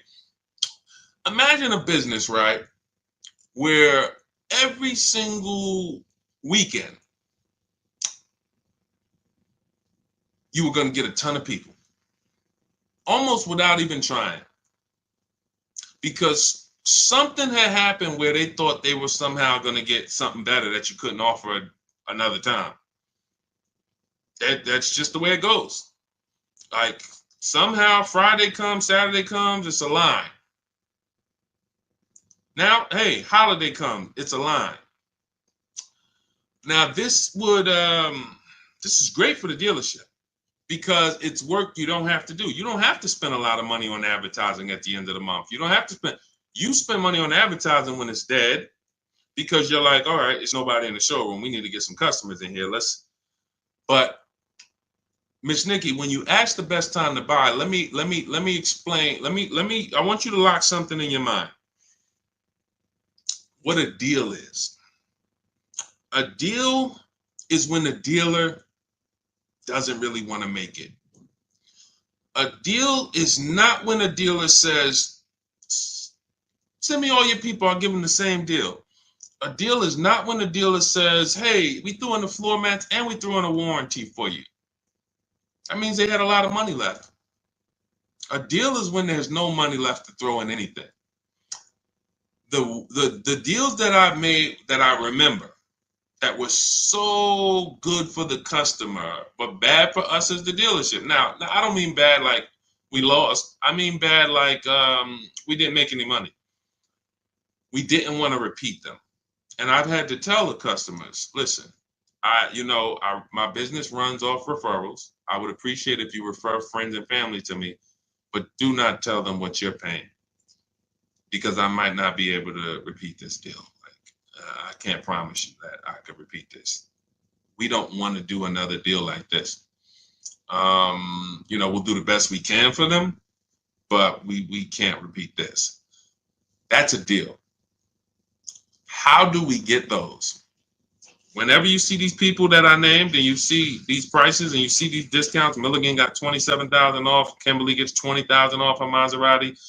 Tiffany Tiffany gets a Mazda. She got $6,500 off. Look, $44,000 Mazda. She saved 15% off the car. Brand new car. Dealers don't want to make these. These are deals. This is why commercials will never be deals. I want y'all to really, really lock these things into your head, because, again, it's smoke and mirrors. It's a fun house. It's a beautiful thing if you own a car dealership. It's a great business because the market's been programmed for decades. It's a fun house. We're going to come in at the end of the month. We're going to come into that. But think about this. Let me ask you a question. Sit up, get to your keyboard. I want to hear answers. When are you more desperate to make a deal? When are you more desperate to take off money and say, look, by any means necessary, I want to sell a car? When the showroom is a zoo and there's 200 people in here and there's balloons and you just ringing the bell, man, how many cars we sold today? 28. Wow, okay. Or when there's no one in the showroom. No one in the showroom, haven't sold a car all day, it's 6 p.m. When are you more desperate? When the showroom's full or empty? Full or empty? Full or empty? Showroom's full or empty? Thank you for Countess. Empty. Empty. Thank you, Nisi. Empty. Kelly. So I can't answer your question properly, Miss Nikki, without giving you the mindset of what a deal really is. And once you see that When they tell you to come is for their benefit. Why would I give you a huge discount when there's two people behind you who want the same car? So I really didn't tell you when the best time to buy is yet, but I told you when the worst time is. It's a gamble. If you're in there and you're looking at a bunch of cars and you got people all around you, could you possibly get a desperate person? But there's no desperation vibes there. There's no desperate energy. There's no, yo, we really need to. And you know how they'll fake it. And unfortunately, and again, I don't mind telling all the dealer secrets because I don't like the industry. I don't like what the industry did. The 20%, we're the 20%. We're the honest people. We care about our customers, but we let the wolves eat the sheep. We let the wolves put grandmothers and single mothers and middle-class families into high payments that they know they couldn't have. People charging them over list price. What happened during the pandemic was criminal. $10,000, $20,000 over list price, $5,000. Those people are buried today. Some of you unfortunately were in that bit. You're buried in your car. You bought a car for 40 grand that today is worth 18. You just bought it 2 years ago and you didn't, you're buried because they overcharged people by 10, 15 grand. That was the final straw for me with what I'm going to actually not hold back from what the industry does. So so that's the worst time to buy. The best time, so you can't control when a dealer's desperate. But when you shop the way I'm telling you to shop, when you use these online processes, whether you do it my way or your way, when you're shopping this way, you want to be positioned for a deal. Let me give you an example about position. You're positioned for when a dealer's desperate. I reached out a couple years ago for my mother's lease. I was shopping for her. She was buying a Mazda CX-5. Now, I reached out in October, 25 dealers. In my book, I use my system, the 25 to 5. That's what everyone who I showed their lease deal or their new car deal, they use the 25 to 5. Connect with 25 dealers. Purchases, leases, doesn't matter. You get big discounts. The best bidder is always going to beat everyone else by thousands of dollars. Now, I reached out in October. I didn't like the deals. I followed up with all the people who had cars in November. Hey, how did the deals look? Didn't like them. Dealer contacted me the beginning of December. Hey, I couldn't get to your number before. Hey, does this car work? I could get to this payment on it. Ooh, great payment. That's better than everybody else. Let's go. Done deal. He was desperate. See, you don't know when a salesman's gonna go, listen, I haven't sold a car all month. It's the 8th of the month. Look, I got one customer. Their offer was low. We didn't take it last month, but hey, can we do that deal now? Like, I need to get something on the books. Position. That's why in my book, I teach you how to have 2 dates. And in all my strategy, you have 2 dates. My as soon as date, that's as soon as I can make a deal. My no later than date. And when we reach out to dealers, I have a template. You use all my templates, copy and paste when you reach out to dealers on new cars and leases. Used cars is a different process. It's all online marketplaces. But when we connect with 25 dealers, you're using my templates. And one of the things we tell them is, I can buy a car as soon as today, but I don't need a car until this day. Spring. You might say, Deshaun, I don't need a car until next summer. That's really when I want to get it, but I can do it now, but I can wait till next summer. That's called leverage. Why? Because you have options. I can order a car. I can wait and watch the deals over a couple months. Like I just told you I did, 3 months, the 3rd month, the best deal came. So when a dealer knows that, see, what they're dealing with is people walking in, no strategy. I need a car this weekend. Cha-ching. Oh man, I've been to several dealerships. Nobody has a car. Oh man, I see you have one. Cha-ching, you're going to pay more for that. Thanks for telling me that information. This is how everything you say is being used against you. That's why when you use the car from home process, you're not talking. I'm never going to arm you. Remember the people, you might have used it. The scripts online, Google, download these scripts. What to say to a car salesman? Don't tell them you have a trade-in. None of that stuff works. That doesn't work. You don't think people know about that stuff?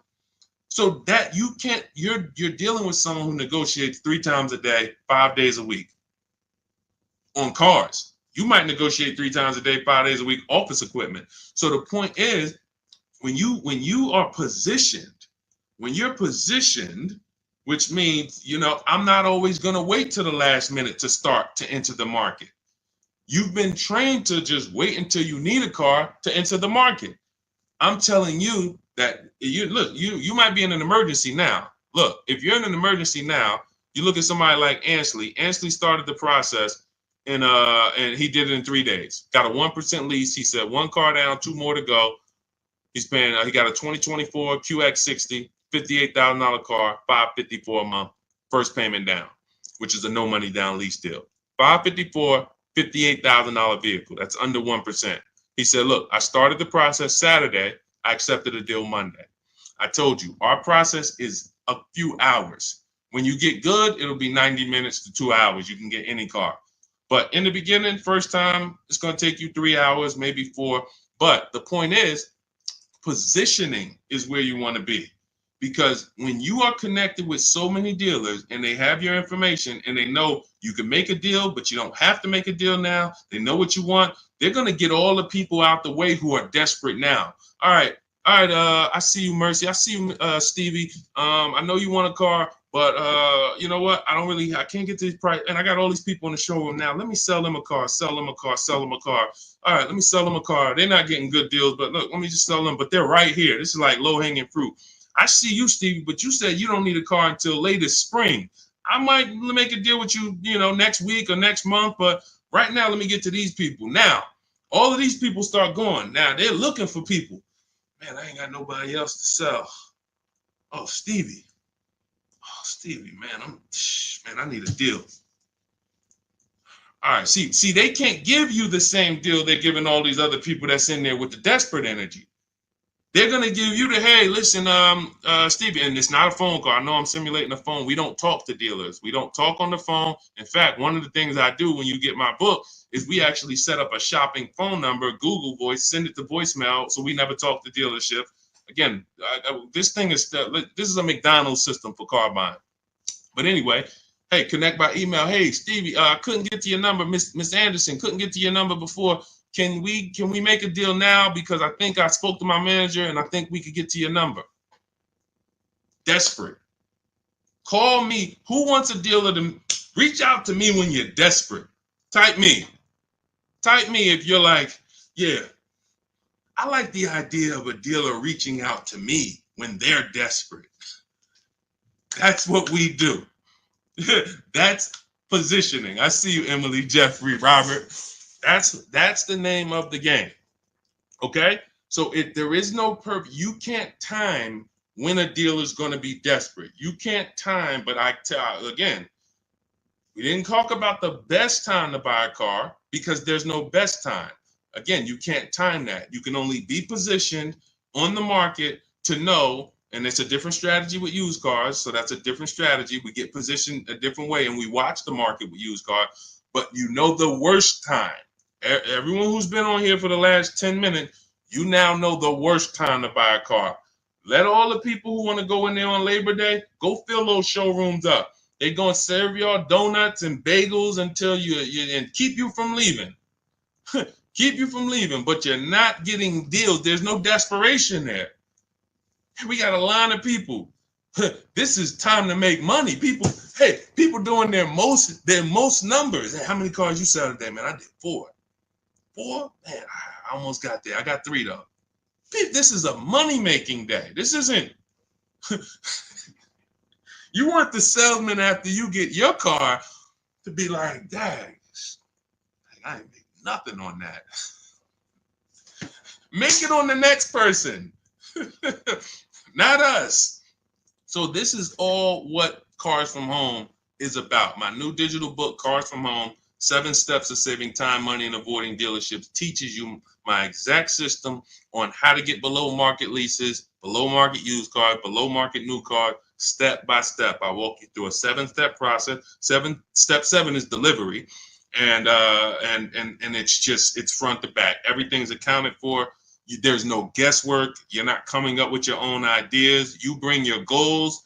You use our strategy. You don't need to bring me your strategy. Leave your strategy out there. Bring me your goals. Deshaun, I want this used car. Okay, use this system. I want to lease this. Use this system. And we can even talk about the stuff selling leases. Selling leases. A lot of people didn't know you could sell leases. That's all. So there's stuff in there. You're gonna be like, whoa, what are you talking about? I could sell. I might be able to make money on this lease. That's a bonus. You mean to tell me I might get a bonus out of this? I could sell this. So all in there step by step. But you can get your copy for it's normally $97. You can get your copy for $24, which is 75% off. That's my welcome offer.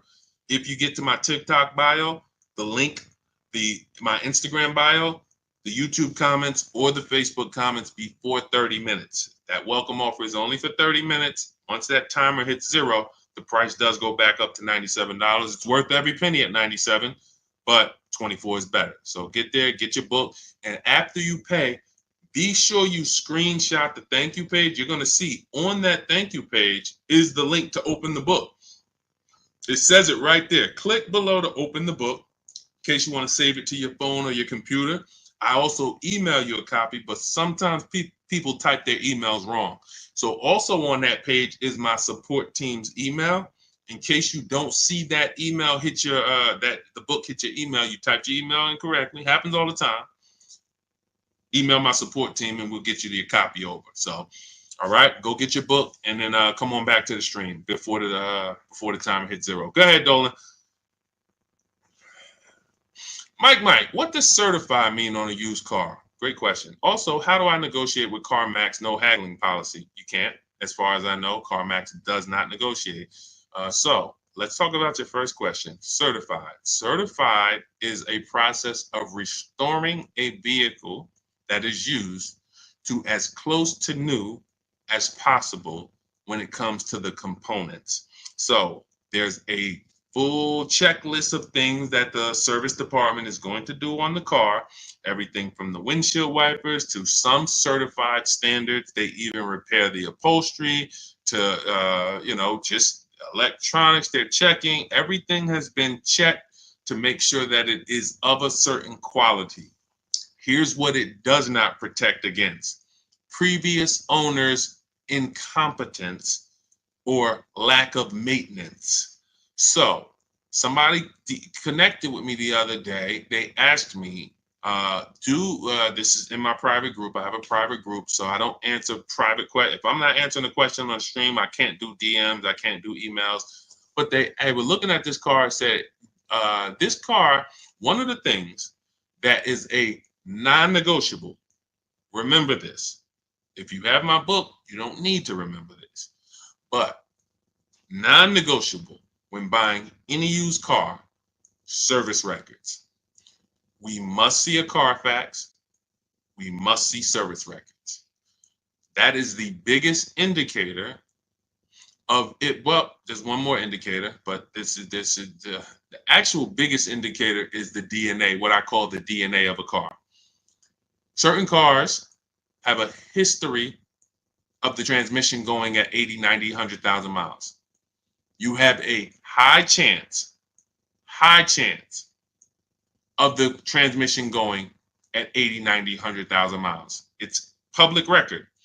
We do a search. It takes us 5 minutes. Every single car that we are considering buying, you have to check the DNA of the car. With this search, we go to Google, we type in the year, make, model, initial quality, year, make, model, reliability, year, make, model, longevity. If we're buying, if we're leasing, we don't need to check. We don't need to check longevity. And we're skimming Google. Those first couple pages, we skim those Google articles to see if there's any bad data from the third-party sites, below average reliability, transmission issues, engine issues. We're going to see that. Now, what we did, that's the checking the DNA. You can't change the DNA of the car. You cannot take a car that has a history of electric problems and change that. Now, you might get lucky and say, wow, I didn't have any. But when it happens, You cannot be mad. It's built. It's the way the car is made. It's not. It wasn't your fault. What did I do? I took care of it. I maintained it. I changed the oil. I changed the brake fluid. That's the DNA of the car. So once we check that, now we move into our when we actually, now we've decided this car has good DNA. Now let's find the best one. Now that's when we're going to service records, because the car has good DNA. But if an owner did not maintain that car and they can prove it to you, that is not a risk I'm ever going to take.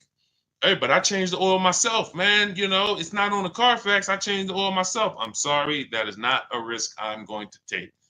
Because if you did not maintain this car properly, I can't be mad when something happens to it.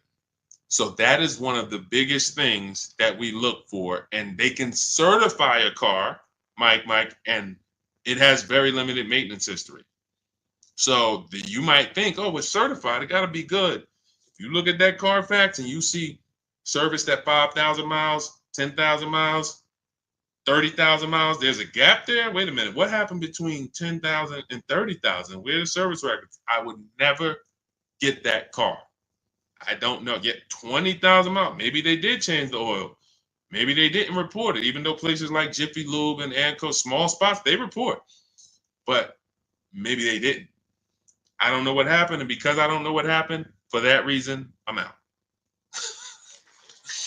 So, and in terms of CarMax, guys, you're overpaying from CarMax if you're buying exclusively from them. You are overpaying. And I'm going to tell you why. CarMax has a history, so does Carvana, of paying more money than anyone to buy their cars. That's why in 2021, I began to teach people how to do the equity assessment, where we were selling our cars to CarMax, Carvana, Kelly's Blue Book Instant dealers through Kelly's Blue Book Instant Cash Offer. This is our equity assessment process. We haven't really talked about it much in this stream, but step 2 of our process in my book is the equity assessment. This is when we find out the most money we can get for our current car or our lease if we're selling it. Once we get those 6 offers, that's going to tell us the highest value on the market for our cars. And these are cash offers. These are not like Facebook Marketplace people. These are companies you literally go, they look at the car, they inspect it, they come out, they give you a check. So we get those 6 offers. CarMax has historically been one of the high people who pays the highest. They don't always win. And again, that's why we get 6 offers. So it's no way CarMax is always going. Sometimes it's Driveway. These are the 6 companies. Write these down. If you don't have my book, write this down. The 6 companies that you should get offers from are CarMax, Carvana, Kelly, Driveway. CarMax, Carvana, Driveway. That's 3 online used car buyers. They operate a special system. They only sell used cars. The next 3 are websites that connect you with a local dealer to get a bid online. And that's Car Guru, Sell My Car, AutoNation, and Kelly's Blue Book Instant Cash Offer. So we're getting 3 offers from dealers. We're getting 3 offers from the biggest online buyers in the country. 6 offers. CarMax historically is going to win a lot of those bids, which means they're paying more than anyone for their inventory. What does that mean when they go to sell it? Simple economics. You can't buy high and then sell low. You're out of business.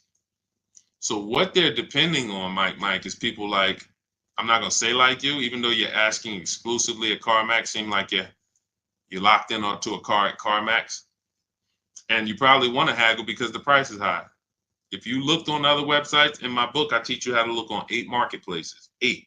AutoTrader, Cars.com, Car Gurus, Carfax. CarMax is on there. Carvana's on there. Driveway's on there. eBay Motors is on there. But CarMax is not exclusively on there because they're going to lose most of the time. And when we shop our markets, what we've seen historically is every car we look at, CarMax is usually not going to win. Sometimes they will, but most times they are not because they pay too much for their cars. So it's no point, and they don't negotiate. And in fact, now that you kind of know this, you understand they can't negotiate. If I paid this much money for this car, I got to sell it for more. I can't lose. So anyway, that's why we never exclusively buy from anyone. Everything we do is a bidding process. Everything we do, someone won. And that's what I want you to experience. I want you to, when you buy a car, when you get a loan, when you sell your car, not trade. If CarMax bought my Jeep in 20, when did I sell it? 2021. I sold my Jeep. They paid a ridiculous amount of money. They sold that Jeep to someone. They paid me at that time. It doesn't matter. It was a whole lot of money, but they won. They weren't the only offer I got. They won the bid. All the other companies lost. When I leased the vehicle from my mother, they won the bid. Everyone that I showed you so far on this stream, Ansley, the dealer he got this Infiniti from won the bid. He got multiple offers. This dealership won. Jen, when she got her Honda, that dealership won. Tasha, when she got this pre-owned Lexus, the dealership who had this pre-owned Lexus, not even 1 year old, $9,000 off, that dealership won. Where a dealership has to win, and when you start using our process, and again, if you want to try to do this your way, I don't care. Just get bids. Make sure that when you are buying something, you think about what I said about the Prego and ShopRite and Pathmark and Stop and Shop. You can walk into Stop and Shop, see Prego spaghetti sauce, $4.99.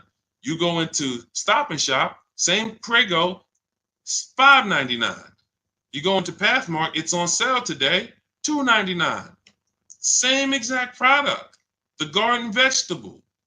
What's the difference? Where it's being sold from.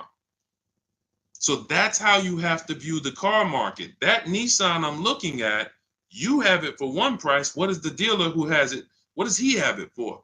What does he have it for? What does she have it for? And that's when you're going to win. That's when you're going to see. You've got to prove this to yourself. And that's what our entire system is about. Everything we buy, someone won a bid.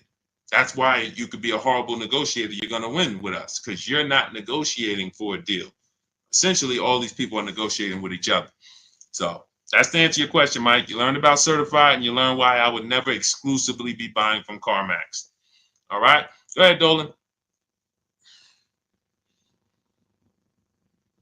All right. Can we still negotiate in today's market, or is it more shopping online and choosing the best one? No. This is. And look, I never want to assume. I know a couple of you are still. All right. Let's just take this was a sweet question. Somebody just came onto the stream. They asked, "Can we still negotiate in today's market, or is it more shopping online and choosing the best one?" Now, let me say, let's say I'm a very nice car salesman. I consider myself to be a nice guy, but here's the thing: I could be a wolf. So the wolves can be nice guys and nice women. Sharks literally take your head off. Look, send you down the road with a smile, and look at the money that the dealership made. Man, we made $11,000 off. Our commission's $1,500. The reason I'm saying that is because if you walk in and a nice person can get you to ask them that question. Hey, let me ask you. You seem like a nice guy, Deshaun. Let me ask you, man. Can we still negotiate? I've been here. I see what the market's doing. I've been here. Can we still negotiate in this market? Now, what a wolf is going to say, and quite honestly, see, because a wolf can lie. 80% of dealers, 80% of salesmen can lie with a straight face. That's why we're looking for the 20%. But you don't know who they are unless you're home. When you're talking to one, you can't say, you're a 20% dealer. That Deshaun Auto Advisor, he taught me about people like you. I can tell you're 20%. No, 20% win. They win. If you ask them that, they're going to say, Well, you know the inventory is limited, right?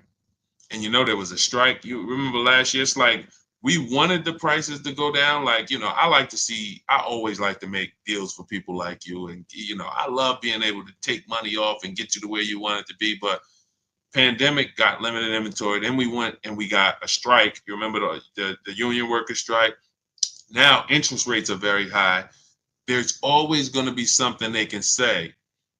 That's why your innocence and your asking and your trusting of them is what some of you got the car salesman at your barbecue. You're bugging.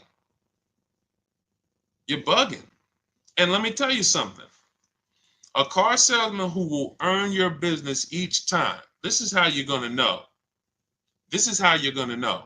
When you start using the Cars from Home system and the same dealers, the same people that sold your grandfather cars and your mother cars, and now they've been selling you cars, and they've been selling it for 30 years. They've been in the business. Come on now, you know me. When you start saying, all right, Charlie, when they see your name come through on the computer, instead of you walking in the dealership, now they're gonna get on the phone with you. They're gonna try to call you. Hey, Sue. Hey, I just saw you put in an internet inquiry for your car. What? Why didn't you just come in? Why didn't you give me a call? Well, actually, I want to do this whole thing online this time. I know we're in 2024 and, I don't really love the coming in and spending. I just want to do it online. And, I'm just getting a couple offers just to make sure that the price is good. Oh, come on. So when can you, if you hear that, he's been making big money on you. He's been making big money on you. And the trust leads to you not shopping. Everyone, and lock this in. See, there's a couple things, mindset things. See, I could teach you the nuts and bolts, the how-tos. That's the simple. I need you to get the mindset first. When we talk about the things we've been discussing on this stream or more, yes, we're going nuts and bolts, but there's mindsets I want you to lock in. Worst time to buy a car. No longer am I asking the best times. I know the worst times. When we look at the competition aspect, once you start making a dealer compete who you've been buying from, you're going to see that they were making a lot of money on you, and they're going to get mad when you start making them compete. They're going to get mad. And that's what you need. You need to know that. Now, somebody who doesn't care about their money, hey, man, listen, man, is it really that serious? No, all right. It's only the second most expensive thing you're going to buy in your life. No, it's not that serious. It's only behind your house, second most expensive thing, and you're gonna do it every couple years, but it's not that serious. If you'll go and spend $40,000 on a car quicker than you would invest $40,000 in a business. Some of you, if you were starting, shout out to the sharers. I see all the people sharing. I appreciate you. I'm glad y'all are enjoying the show. If you were starting a business for 40 grand, how serious would you take that? How serious would you take that? You got lawyers, you have business consultants. You're gonna be like, you're praying, Lord, is this the right thing to do? I don't want to make the wrong decision. This is for same 40,000, but we're going to make a $40,000 decision on a car like that. If we were talking right now on this stream about investing 40 grand and protecting, if I was a business consultant, I'm like, hey guys, you're about to invest 40,000, 60,000, 100,000 in a business. Let's make sure you have what you need to protect that so that you don't lose it. People be locked in. Yeah, I can't lose my money. We talk about cars. It's like, Sean, is it really a serious, man? This sounds like you're making cars. Now, this is the easy way because, again, that's programming. That's all that is programming. Why do you think, look, all you see around me is what? Unlearn, right? Unlearn. Because once it clicks that, yeah, I do things with cars that I don't do with other things. Why do I go out and get a $50,000 car in a weekend? Why do I do that and not do real due diligence and shop the market and move the way I would do with anything else? It's programming. That's why if you own the car dealership, the last thing you want is somebody changing. Don't change anything, y'all. Keep this register rolling. Welcome, guys, at the end of the month. You came at the right time. All of that. You don't want it to change. So my goal is to break that programming, get you to see how much money you've lost. We can't think about it. A lot of money been lost by you not having shopping strategy. No problem. Now let's get that money back. Let's make it up. My next deal, I'm not only am I going to save a ton of money, I'm going to enjoy it because I'm doing it from home. But absolutely, we can negotiate in today's market, but we don't negotiate one-to-one. We negotiate one-to-many. One-to-many. That's called getting bids. That's the name of the game. And you can see the money that you can save and that you will save on every single car from now on is going to blow your mind. And you'll be like, look, I think, who was it that says Teddy. Teddy said, look, I will never, this post is a bit wordy, but I'm too pumped. I will repeat, never lease another vehicle any other way. Now, if he had bought it, he would have just bought. This is the same system for new cars and leases. Multiple dealers, 25-5. Look, he said, from start to finish, this deal took 6 days. I contacted 25 dealers in 4 nearby states. Look, closed on a 2024 BMW i4 M50, $73,000 vehicle. His payments $856. $73,000 vehicle that would normally be about $1,500. That's about $1,500 a month on a 5-year loan. He gets it for $856. Now, the dealer's initial offer came in at $937. He's paying $856. In my book, I have a calculator where you type it in. It sends you counter offers. I told you, it's a McDonald's system. My book is a McDonald's system. But here's the part I want. This is the most important part of why I'm showing you this. Look, if you're on YouTube, Instagram, or Facebook, you can see this. My highest offer during this process from a different dealer was $1,123 a month. Think about the Prego, Pathmark, Stop and Shop, ShopRite. Prego spaghetti sauce there, it's $1, $2, $3 difference. Cars, $2,000 difference, $10,000 difference, $8,000 difference from store to store. But here's another thing. Look at what his closest dealer, my local dealer came in at $986.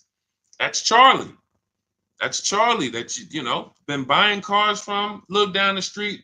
I'm 20 minutes away from you. What do you mean you want to shop around? Come on, how many years you been buying cars? His closest dealer, $986. If he would have went in there, he would have left $160 a month on the table.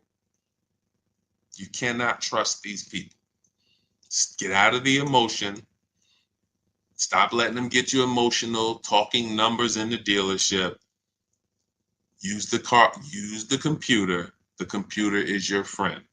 I'm going to tell you what websites to go to. Everything you need in terms of power is in your computer. This is the internet. If you can't sit at home, if I couldn't help you sit at home, have dealers bid for your business through email, and if you're shopping for a used car, going on websites and narrowing things down and then looking at the market and then pulling the original price. We haven't talked much about used cars on this stream, but pulling the original price of the car, that's step 5 in my system. You can't get a used car without knowing the original price. Let me say that. See, I'm also answering a lot of questions too. See, the reason why I do this too is because I see we'll have daggone 30 questions waiting, right? But I know as I go over some of this, people are like, oh yeah, that was my question. Oh, that was a question I was going to ask. I narrowed my search down on my used Infiniti truck. I bought it about 2 years ago. It was 3 years old when I bought it. So I use in my book for my used car strategy, you're going to follow what's called the multiple marketplace strategy. We're looking at every marketplace for a used car. We hit a little bit about that earlier with Mike. He was asking about CarMax. You never want to shop one used car marketplace for a number of reasons. That's like you just going to Walmart and not shopping at Amazon, not checking Amazon, not checking Best Buy. You're about to buy a expensive item. So when I was when I narrowed it down, one of the things I noticed, and I never saw this before, but I knew it could happen. One vehicle that I was looking at on Carfax had a different price on cars.com. Now, I know how that happened because being in the dealership, when we update pricing on a used car, it doesn't hit every website the same time. So one of the things I'm big on, and I made a video about it, is you never negotiate on a car without seeing it online. So if you're looking at a car on the showroom and they don't have a price on it, that's a tactic. Never even negotiate on that. When you see a used car and there's no price listed, it's not online, don't negotiate on it because it's a tactic. We can make up a price and they'll just start, negotiating off a made up price. So, but I knew that they lowered the price, but it didn't hit this website yet. It hit this one first. That was showing 32, but this one was still up at 34. So I was like, oh, that's interesting. So if the person only shopped on cars.com, they're going to see the 34 price, right? Makes sense? Type $ if that makes sense. This is the reason why we always want to shop multiple marketplaces. One of the reasons. Now, when we narrowed this thing down, a lot of you end up with your top choices on a used car, right? It's pretty much what everybody does. You look, okay, I like these 4. That's where I was with the Infiniti. How you make your decision is very different than how I teach you to make the decision, because you usually just go with your gut or something like that. All right, well, these all look good. They got similar miles. Boom, pictures look good. All right, let me go see this one. Let me tell you why that's the bad choice. I got 4 Infiniti trucks. I'm looking at them. They're all white. I can see they're all similar miles. Lowest one's miles was 26,000. Highest one's miles was, what's up, Alex Barty? Maybe 36, 38, maybe. They're all in a mileage range that I liked, right? They're all white. And I'm like, okay. First thing we do is verify fees. First thing we do, verify fees. Some people are not going to charge this price. They're not going to honor that online price. Who's gotten to a dealership, they saw a price online, price looked good, they get in their car, you get in your car, you drove all the way there. When you get there, you found out it wasn't the price. Type me. I would tell you, if you're on your phone, type the mad emoji, because that just pisses you off. It's a waste of time. Last weekend, somebody just experienced that. Saw the price online, price looked good, got in the car, hey, I saw this car price online. You get to the dealership, that wasn't the price. Right? Look, all right, now we got the mad emojis coming in. That happens because they had no intention to sell the car for that. And it's based on, first of all, never do that again. Okay? Never do that again. And because that's why they do it. As long as people keep coming, they're going to keep doing that. So here's what we do. We always verify fees. Call, hey, may I speak to a manager? Hey, I see a car here. Just want to verify, besides the price online, what fees do you charge? Tax, title, DMV. Sounds good. Tax, title, motor vehicle fees. I'm sorry. Tax, documentation fee, motor vehicle fees. Those are the 3 real fees. Every dealership I worked at for 14 years, those are the 3 fees. Never had a dealer. There are dealers that just make up fees. Prep fee, marketing fee, internet fee, all of these fees, LoJack fee. I've never worked at a dealer that actually had made up fees. I think that's an integrity issue, but there's tons of dealers that do it. You can't waste your time, and I'm going to tell you why. People say, well, if I do that, Deshaun, I just walk out. I ain't buying that. Well, you wasted your time. You lost. When you get in your car, drive to a dealer, talk about the car, find out the car's overpriced, leave, drive your car home, you wasted 2, 3, 4, 5 hours of your time. And you still need a car. So you want to verify fees before you come. But now this is what we do. This is the step we take that most people don't take, and I teach you how to do this in my book. I'm looking at the 4 Infinities. I pulled the original price of the vehicles, and I see that one Infinity was $46,000 when it was new. One Infinity was $48,000 when it was new. One was $52,000 when it was new, and one was $54,000 when it was new.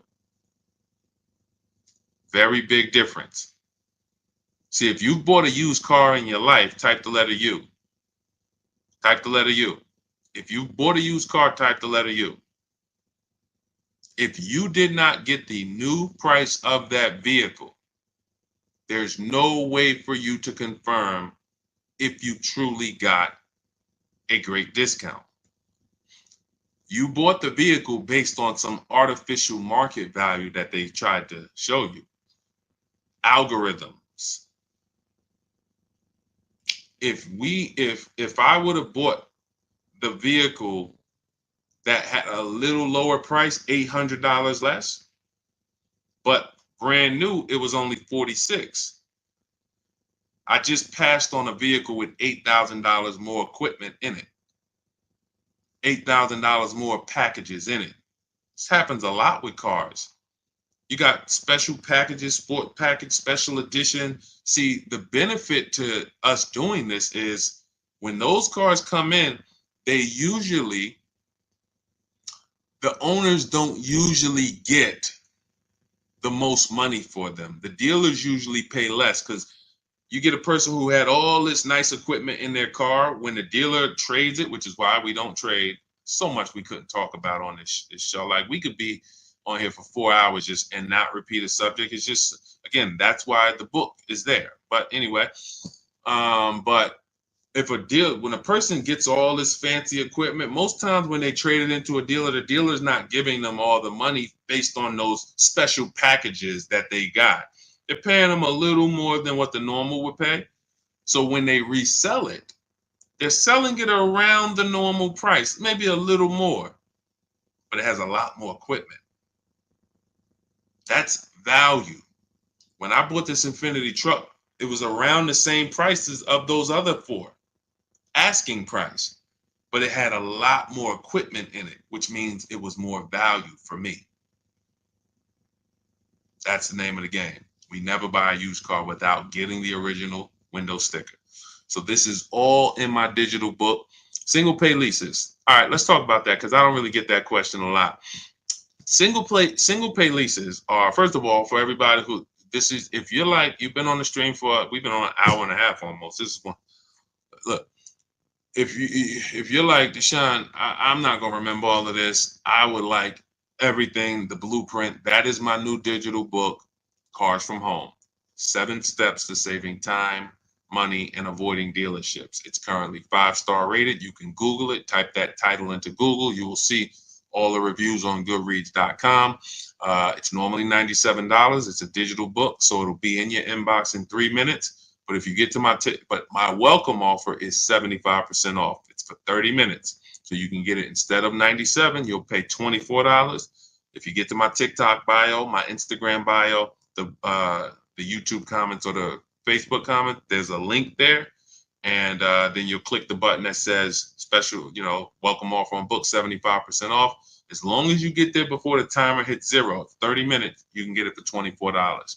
And make sure after you get the book, you screenshot the thank you page because it has my support team's email in case you type your email wrong. But also, as soon as you get the book, you'll see a link to open the book. You might want to just save it right to your phone or your computer right then and there. But I also email you a copy of the book. But we do have people sometimes they're trying to get there before the timer goes and then they type their email wrong. So in case you don't see that book in your inbox in 10 minutes, email my support team. but get there before the 30 minutes is up, because even though the book's worth $97, I would never price a book at a price it's not worth. It's worth more than that. I could have did a $247 book. All right, my book's $247. People would know, God, that book's $247. I must gonna save some serious money using it, and you would be correct. But I said no, I'm gonna do $97, and then I'm gonna do a welcome offer, just because I want people to have the information. I don't want people to. I want the people to have the information. I don't want money to be a barrier. Oh, the reason I couldn't get Deshaun's book and save the money is because it's $247. $97, everyone can get it, especially if you're buying a car. I also teach you how to do, our entire philosophy is based on no money down deals. So everything we shop for is money down optional. So we're going to get below market deals. All our leases, we shop with no money down. All our used cars, new cars, no money down. And that's how you should be shopping.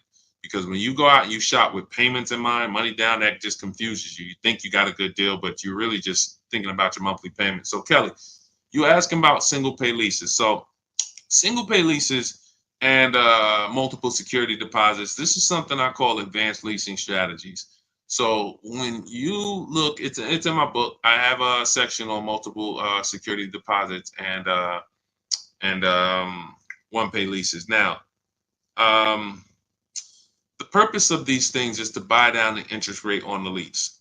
So if the interest rate is high on the lease, these options are going to make sense in some cases. And if the interest rate is low, then these options are not going to make sense. Now, you are comparing a single pay lease to a standard lease. Let me pull up somebody who uses our stuff, got a great lease deal to actually use as an example. Let's go. Oh, you know what? Oh, I actually have somebody who I taught who got a single pay lease. Where is Rosalie? Hold on. She didn't do a single pay lease. She did multiple security deposits. So where is Rosalie? Hold on. Okay, because I don't get this question a lot. This question, the reason it's advanced is because everyone doesn't have the additional disposable income to support a multiple security deposit scenario or a single pay lease option. So now, Rosalie, let me read her post. 2024 Infiniti QX60, MSRP $59,975. Said reached out to several of the lowest hold on. She's so excited because Rosalie was a negotiator. So when she started using bidding, it made her life easy. She wrote this long post. Hold on. All right. Where's her payment? $592.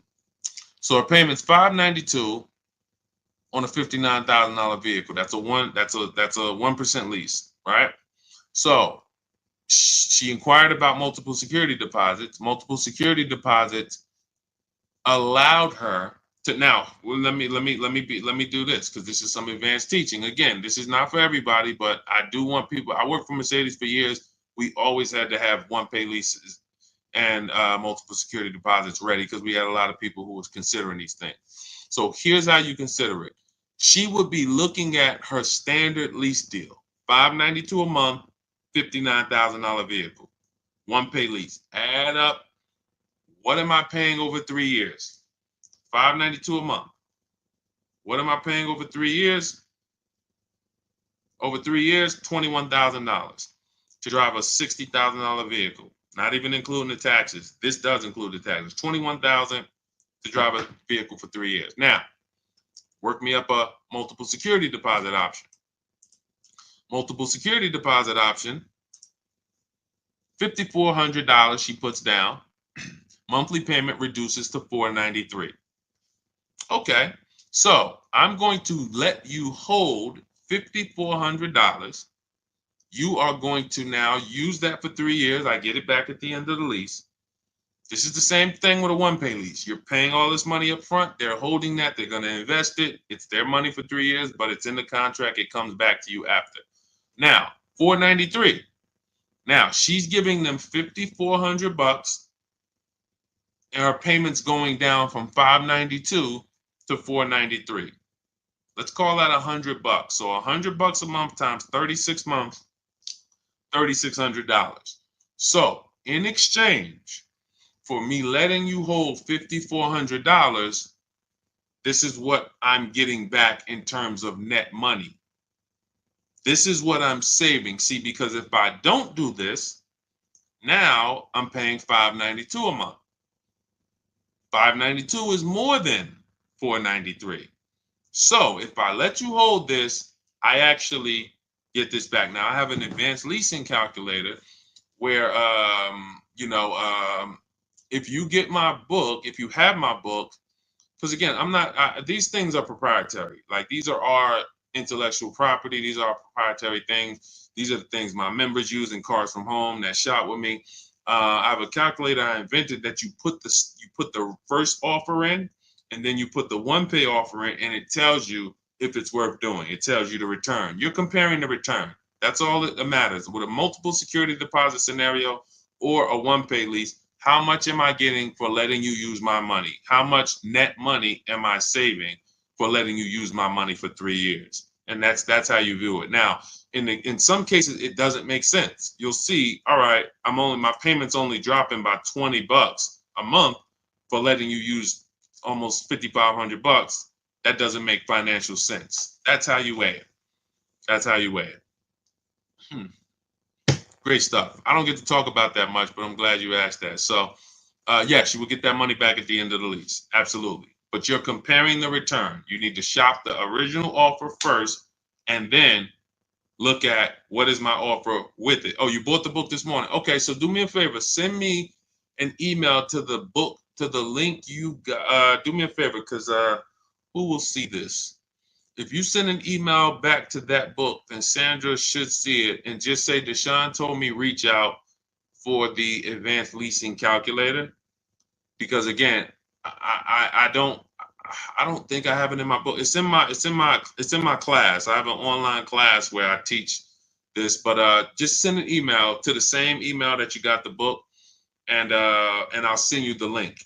And then all you do is just get your offers and then get the offers afterwards with the one pay lease, and then just put them into the calculator, and then it'll tell you if it makes sense to do. Okay, a lot of stuff that I've made, I just wait till y'all see what's coming.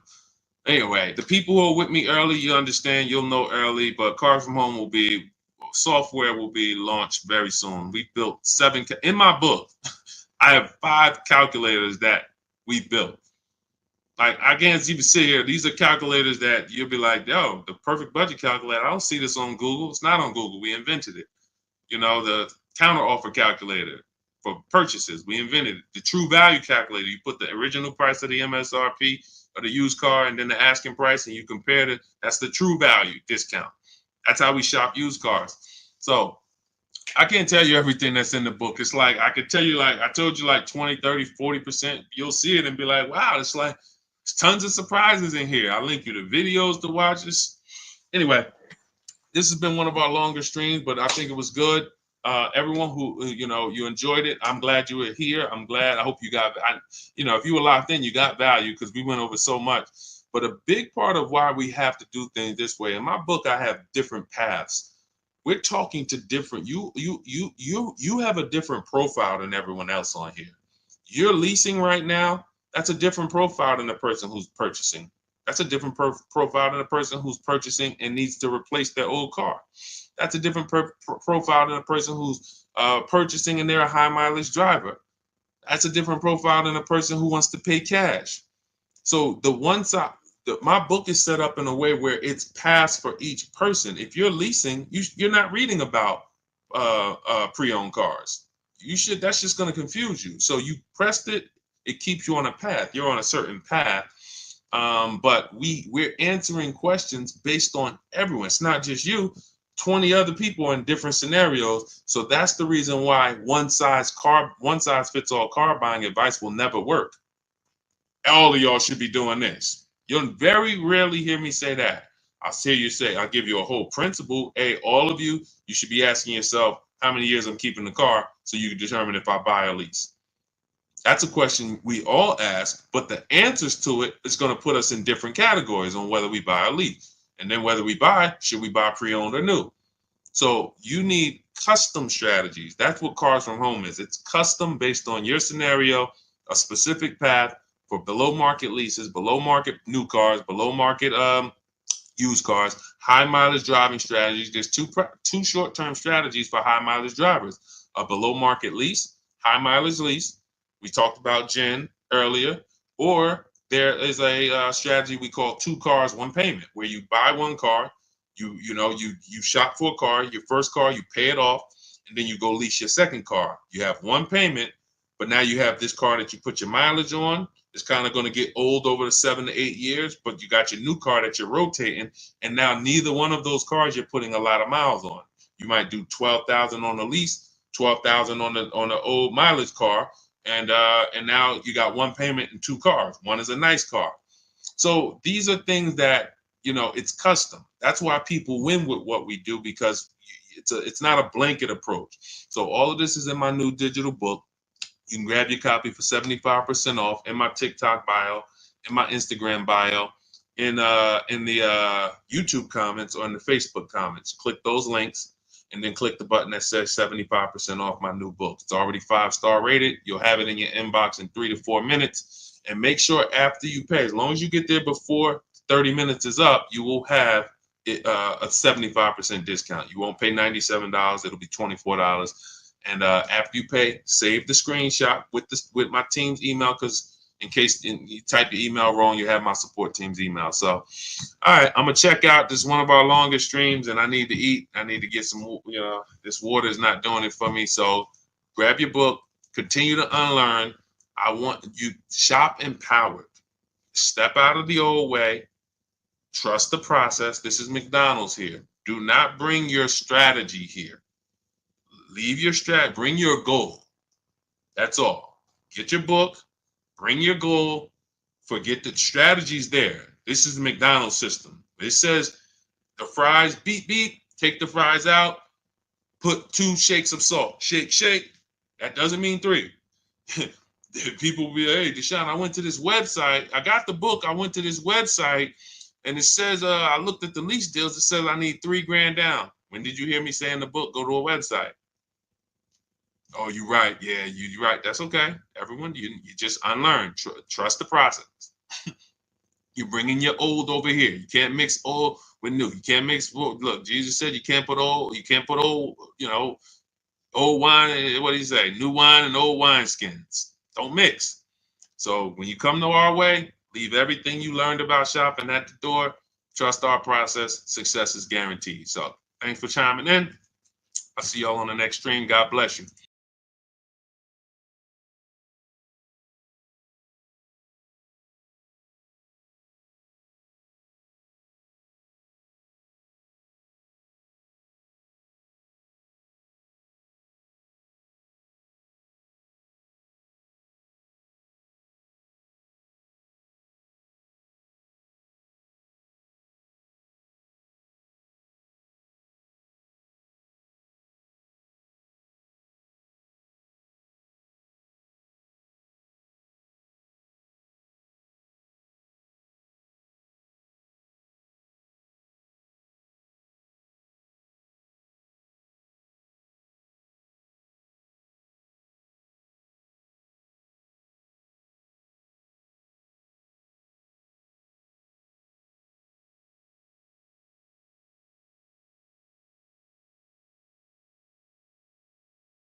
Welcome to Car Shopping Questions and Answers. I'm your host.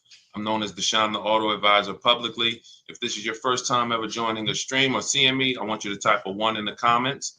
Welcome to the first time people. Welcome to the first time people. I always like to acknowledge the first time people and let you know what we do here. All we do is focus on teaching you insider strategies to pay less for cars than everyone else is paying. Most people are overpaying for their cars right now. They don't know it, but they're going to complain to you about it. They're going to say, oh, everything's high. Or, oh, man, there's no car deals out here. They're broadcasting this stuff. But we've been getting great car deals. I've been getting them since, I'm from the car business, but I've been helping people get great car deals since 2021. Through the pandemic, there's always a below market. And that's what you have to realize. I don't care what the market's doing. When the market's high, there's a below market price. Market comes down, there's a below market price. There's three prices that you can pay for any car. Any car you choose, there's three prices. Market value, that's what most people are paying, and that's what people negotiate. Negotiators pay market value. They'll drive down trying to fill for the bottom and try to get the best deal. But then the people who can't negotiate, they pay above market value. They'll pay $3, $4, $10,000 over market value because they think I guess that's what this is my only option. But paying below market value and guaranteeing that you're paying below market value is reserved for the people who get bids. What does that mean? You make dealers compete. When you make dealers compete, you start buying cars like you buy everything else in life. Everything you do in life, most of it, you're actually making people compete for your business. When you go into the grocery store, you don't just walk in and pick up one spaghetti sauce. You look around. You're looking at all the brands. You're looking at all the prices. You do it in a split second. If you needed a television, you don't just walk into Best Buy and pick up the first 80-inch television set you see. You look at Best Buy, Walmart, Amazon. You're looking at tons of sellers in minutes. That's what we do with cars here at Cars From Home. Everything we do is about competition and driving down prices through competition. So this entire show is going to be sponsored by my new digital book. It's called Cars From Home, 7 Steps to Saving Time, Money, and Avoiding Dealerships. You can get a copy as part of my welcome offer to you for 75% off. The book's normally $97. It's worth every penny. You can Google it. It's 5 stars. But as part of my welcome offer, you can get your copy for $24 if you get to my TikTok bio, Instagram bio, Facebook, or YouTube links. Click those links and then get there before 30 minutes is up. The welcome offer is for 30 minutes, and everything we'll be talking about over the next hour or so is going to be out of this book. So start typing your questions, and we'll bring them into the show one by one. Now, the reason why you need a process, as we start getting questions, as soon as we start getting questions, Dolan, you can bring in the first question. Until then, I'm going to lay out this 7-step system. The reason why a system is important is because if you don't know where you're at in the process, you're going to be doing things later that you should have done earlier. Give you an example. Most people have taught you should be trading your car in. Don't tell them you have a trade until after you've already went to the dealership, picked out a car, negotiated the car, and then agreed on a price, and then you spring your trade on them. We never do that, because what ends up happening is if you bring your trade in late, first of all, you wait all this time, you tie up hours and hours of time, negotiate, and then you talk about your trade in. Now you have literally, what if they don't give you what you want? And then you'll find out in our process, we never trade cars to begin with, because that dealer is never going to pay you what a buyer like CarMax or Carvana or Kelly's Blue Book Cash Offer or any of these big buyers who buy cars, like thousands of cars a week around this country they buy. So the reason a process is important is it eliminates you needing to think, what do I do next? What do I do first? So you'll see as we, you can bring in the first question, start typing your questions, and we'll get to as many as possible. Go ahead, Dolan, bring in the first question. What's up, Todd Eddington? Larry Young, good to see you. Trey 97, type your car shopping question. Lily, could you please advise on leasing or buying a utility truck? You want to look at depreciation. If you're making a decision right now, cars are depreciating like crazy. You had 3 years of cars not depreciating, cars appreciated. They went up in value. That's never happened before. So all through the pandemic, people's cars were going up in value. That's why you could buy a car in 2019, sell it in 2021, get all your money back. That's a once in a lifetime deal. Chip shortage. Some of you were in the market at that particular time. It hasn't happened ever. I've been in the car business since 2006. Never saw anything like it. But once I started seeing it, I started telling people, and you see some of my biggest videos on TikTok, 3 million views, 7 million views, 4 million views, was teaching people how to cash out. During that run, I sold my lease. I drove my lease for 3 years, 3.5 years. I sold it and got all my money back. I got every dime I paid back less about $1,200. I sold my Jeep for $10,200. My mother made $10,200 selling her CX-5 lease. And then, I made about 9,200 bucks. So we're looking at depreciation when we consider leasing, because you look at cars that are going down in value on a normal basis, but in the short term, you are going to lose if you're buying a car and you're only keeping it 3, 5, 6 years and you're going to replace it, because the cars are going to lose the most value in that time. Even if you buy a used car, some of you may say, oh, I buy a used car so it doesn't depreciate as much. True, but it's still depreciating rapidly until you get to 5, 6 years of ownership where it starts to cool off. So tying up all that money in these cars only to turn around and trade them in and do it all over again is not financially wise. Now, who was taught never lease a car? Let me kind of address, because as soon as you ask this question, Billy, you don't realize you sent a lot of sparks through anyone watching, because they automatically said, well, I'll never lease a car. They don't realize that they're overpaying like crazy because they're taking bad financial advice that's not tied to any numbers. They're listening to people who never explain leasing, never explain numbers, and never understand below market leases. So when you see these commercials that say, come lease this car with $4,000 down plus tax and fees, that's not a below market lease. That's a lease that it's really little to no value. Let me show you what an example of what a below market lease is. So look at somebody like Greg. Greg leases a Kia EV6 Wind. It's a $56,000 vehicle. He's paying $527 a month. No money down. So now you might have saw commercials and thought, in order to lease, I got to have money down. All we do is shop for leases with no money down. That's all we do. Look at Taupe. Taupe got her $54,000 BMW, $690 a month. This is normally an $1,100 a month car. A $54,000 car is normally $1,100 a month. So these are below market leases. If you walk in right now and tried to lease any of these vehicles and just went to a dealer and said, hey, give me a lease, your payment's going to be a whole lot higher than what I just showed you. And I'm going to be showing you more lease payments throughout the next 45 minutes so that you can understand. If you walk into a dealer and say, get me here, they're going to say, oh, no, that's ridiculous. You need $3,000 down and this and that, because they're offering you a market value lease or an above market value lease. So the key to understanding leasing versus buying, Billy, is you cannot compare buying. You should only be thinking below market. If I get a below market lease, is it better than a below market purchase for me? And the key to understanding this is how long you're going to keep the car. If you can, I have a rule in my book. It's step 1 in my book. My book is 7 steps. Rule number 1 is the most important question. How many years are you going to keep your next vehicle?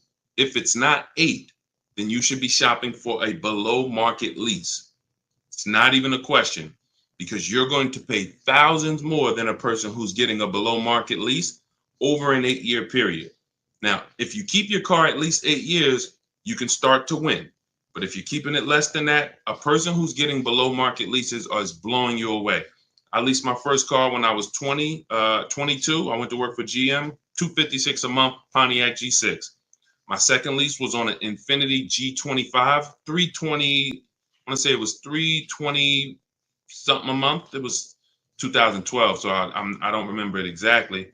But then I leased an Infiniti Q50. As soon as it came out, the Q50, beautiful car, 2014. I got it for my wife. It was $340 a month. I want to say around $340. This was a $43,000 vehicle, 44. Then I leased I leased 3 Q50s in a row, 345, 365. I think my highest payment was like 370. I never paid anywhere close to 4. And I'm driving $45,000 vehicles. So I was already convinced, not just because I was in the car business, that leasing allowed me to drive way better cars than people were driving for a lot less money than they were paying.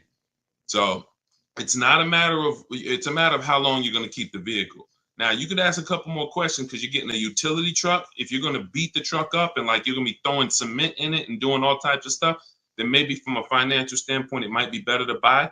You can ask a follow-up question and then we'll go deeper. Go ahead, Dolan. Keep typing your questions, everybody. We're live on Facebook, Instagram, YouTube, and TikTok. So if you type your questions, we'll try to get to all of them, but you need to type them. What's up, Jess? What's going on, Minty? What's going on, Arthur? Good to see you. Renee, a lot of people tapping into the show. Good to see you. Brian Wynn. When you buy a vehicle, you pay doc fees. I paid the vehicle off and didn't receive the title.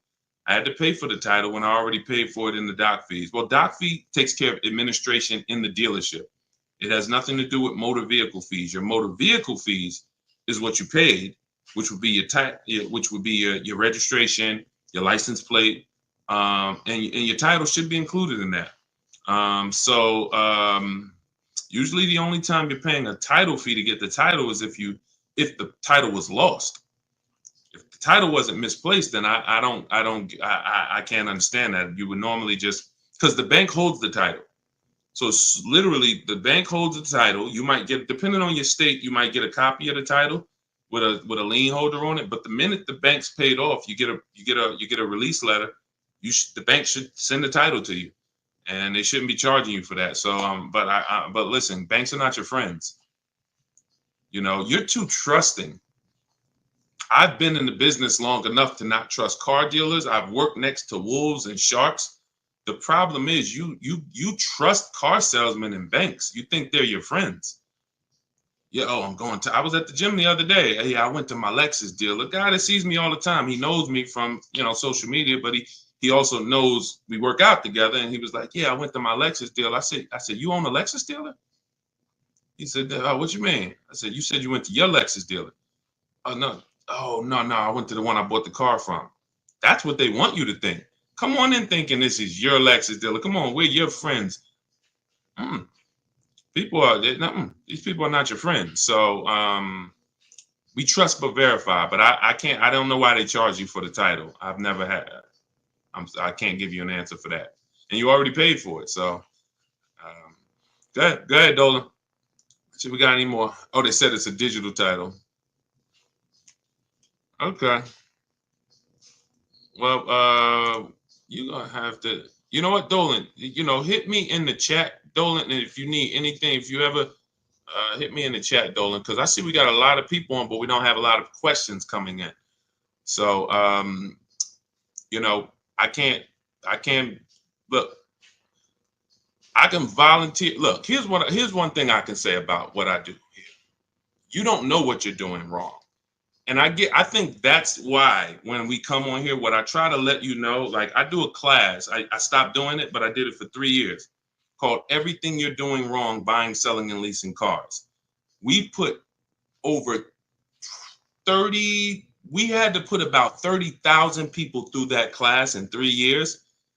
And they came and they found out every mistake they were doing wrong, and they were just blown. By the end of the class, they were blown away. See, I'm just realizing this as I'm on this stream. You don't know what questions you should be asking.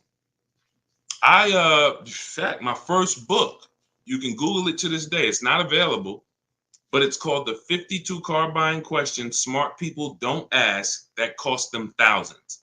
To this day, that book has hundreds of 5-star reviews, because I'm sitting up here and I'm saying to myself, and this is something that, I'm going to talk about with my team. People don't know what they should be asking. That's why I typically come and I just start teaching and telling you this is a mistake. This is a mistake. You know what? Why don't we do that? Let's do that. Let me pull up this. Let's do something a little different, because I realized that years ago. That's why I wrote the book.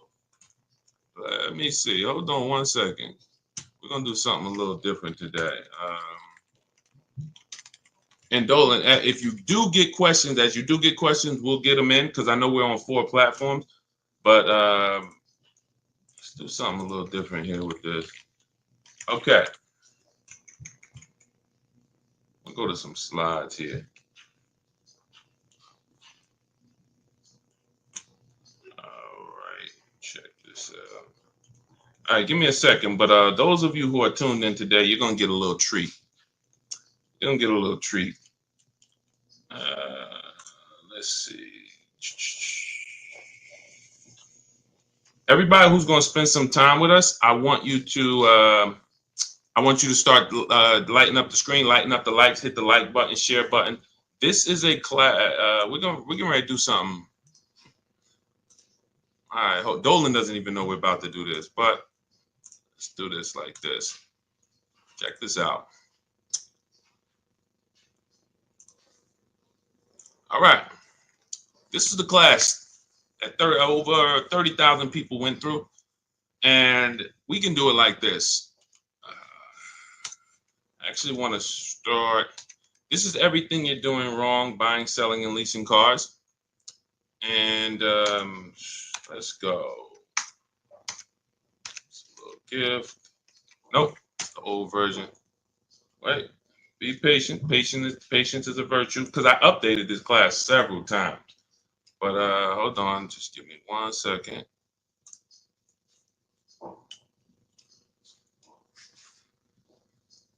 There we go, July. All right. When leasing a car, how should I go about negotiating a deal that suits me? Bids. You want to do it your way? Call, get 5 bids from 5 different dealers. You're going to see they're all different prices. All different prices. If you want to, I'm going to lease a Nissan Altima. You talk to 5 dealers. You want to do it your way. You want to talk to people, call 5 dealers, get 5 different prices. You want to do it my way? We have a process. It's all email. You use my scripts. We email 25 dealers to get 5 prices. Everyone who you're going to see that we've worked with has always gotten at least 5 prices before they make a deal. But let's go here. Let's have a little fun today. Hold on. And I'm gonna zip through this, but all right, here we go. Can everybody see my screen? I want you to type yes. Let me know ones in the chat if you can see my screen.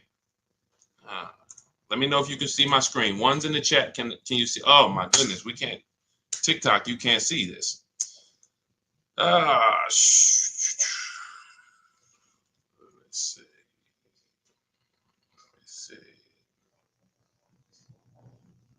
Let me see. Hold on.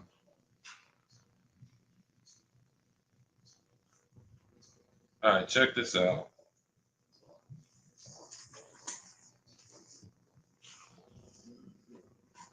Because we do these lives a lot, and I need a. We got to change the flavor a little bit.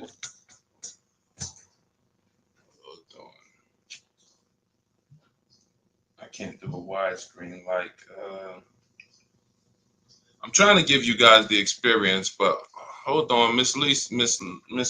I know I need a.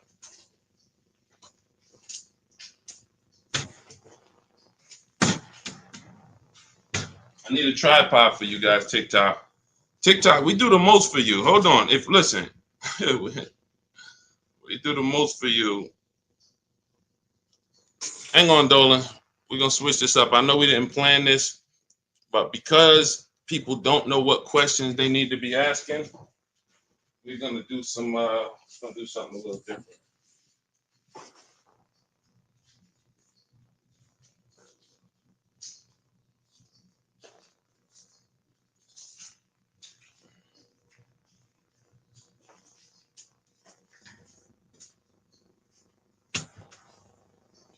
All right. Those who want to learn, stay on the line. If you're impatient, you could jump off. I'm not here to twist anybody's arm to stay with us. I don't care if it's 5 people that stay on. The 5 people will get a treat.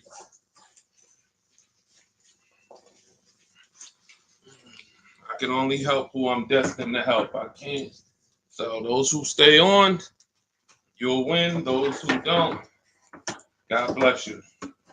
Figure something else out. But let's go here.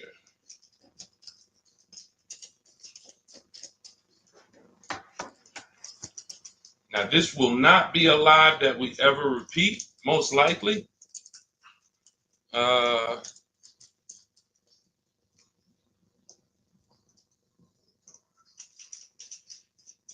I'm making me work today, boy.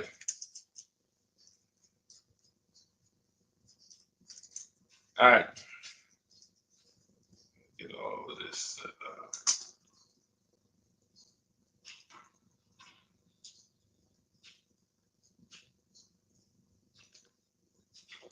All right, I'm restarting TikTok. Anybody who wants to jump back on, jump back on. I'm restarting this, and then we're gonna start this class. So I'll see y'all in 1 second. Serious people, I'll see y'all in 1 second. All right, Dolan. We're gonna ready to start. Let me restart TikTok. That way we can we can do what we do. And I'm actually gonna name this car shopping class.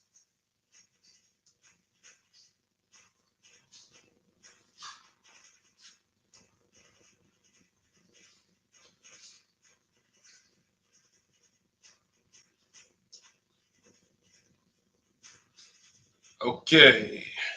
We did all of this for TikTok, so shout out to. Okay. Welcome. We're back. We're back. I just got you guys set up to do this class we're about to do.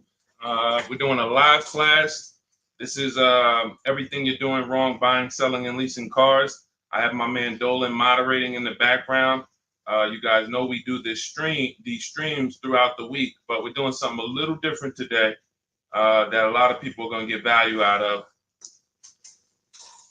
And let me just give you guys, there you go. So TikTok can see. Now let's start. Okay, so everybody share this with your friend. You are going to want to share this with your friend. Tag your best friend in here. Let's get this going. So everything you're doing wrong buying, selling, leasing cars. This is based on my experience in the car business since 2006.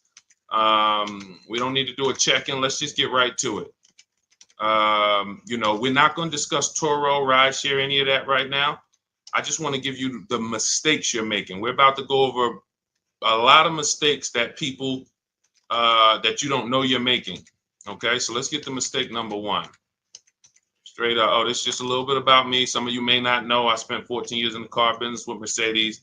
I made, good amount of money, six-figure car salesman. I'm not the pub. And without me being in the car business, I would be just like you guys, paying more than market value, not knowing how to get great deals. This was old. At that point, I think we had about 1.7 million followers. Now we're up to 2.3 million. Just a bunch of people that we've helped, little bit bunch of people we helped. But let's get to the first mistake.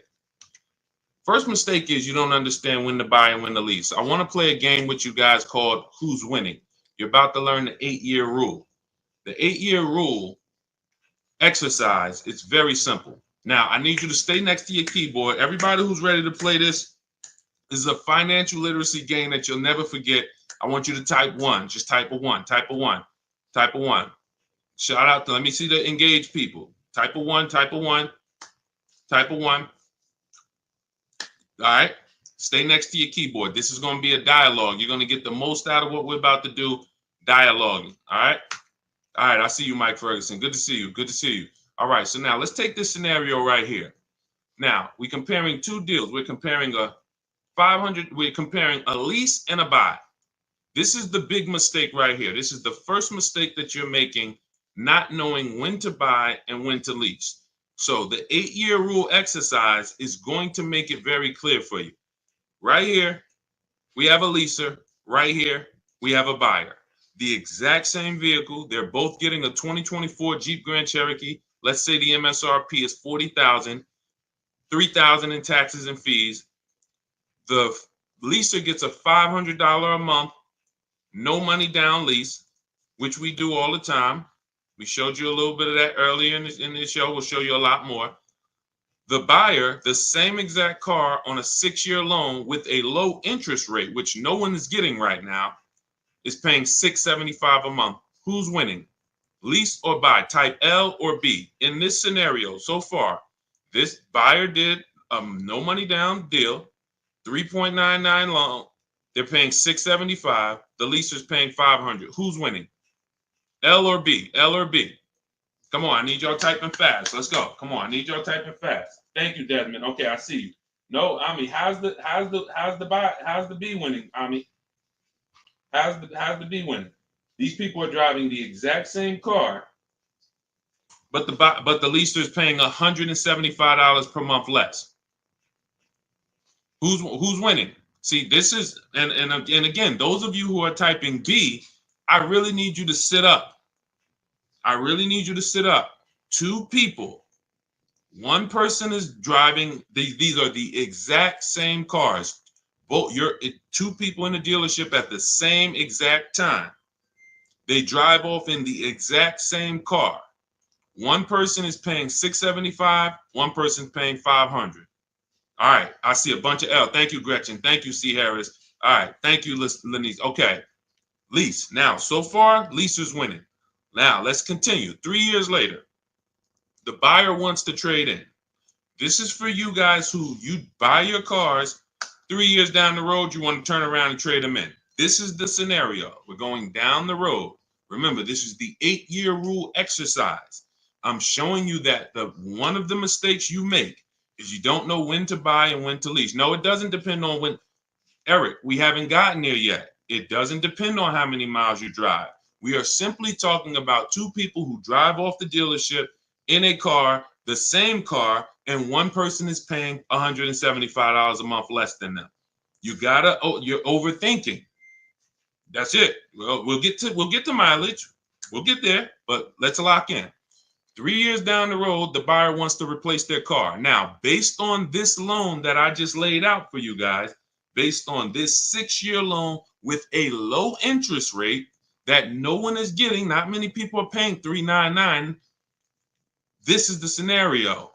The buyer is going to owe $23,000, $23,400 when they get out of this, when they want to get out of this vehicle in 3 years. Now, a $40,000 vehicle, is it fair to say that the value of a $40,000 vehicle after 3 years would be about $24,000? Is that fair? Type fair if that's fair. Type fair. $40,000 vehicle, brand new, 3 years old, you want to trade it, you want to sell it. Let's say we could get $24,000 for it. Is that fair?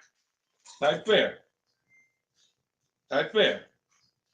Let's go. Shout out to the people. I see you. Thank you, Lonnie. Thank y'all for hitting those likes on TikTok. Thank y'all for running those likes up. Now, so the buyer wants to get out. Now, if the buyer wants to get out, you have $24,000. Listen, the buyer owes $23,400. Their car's only worth $24,000.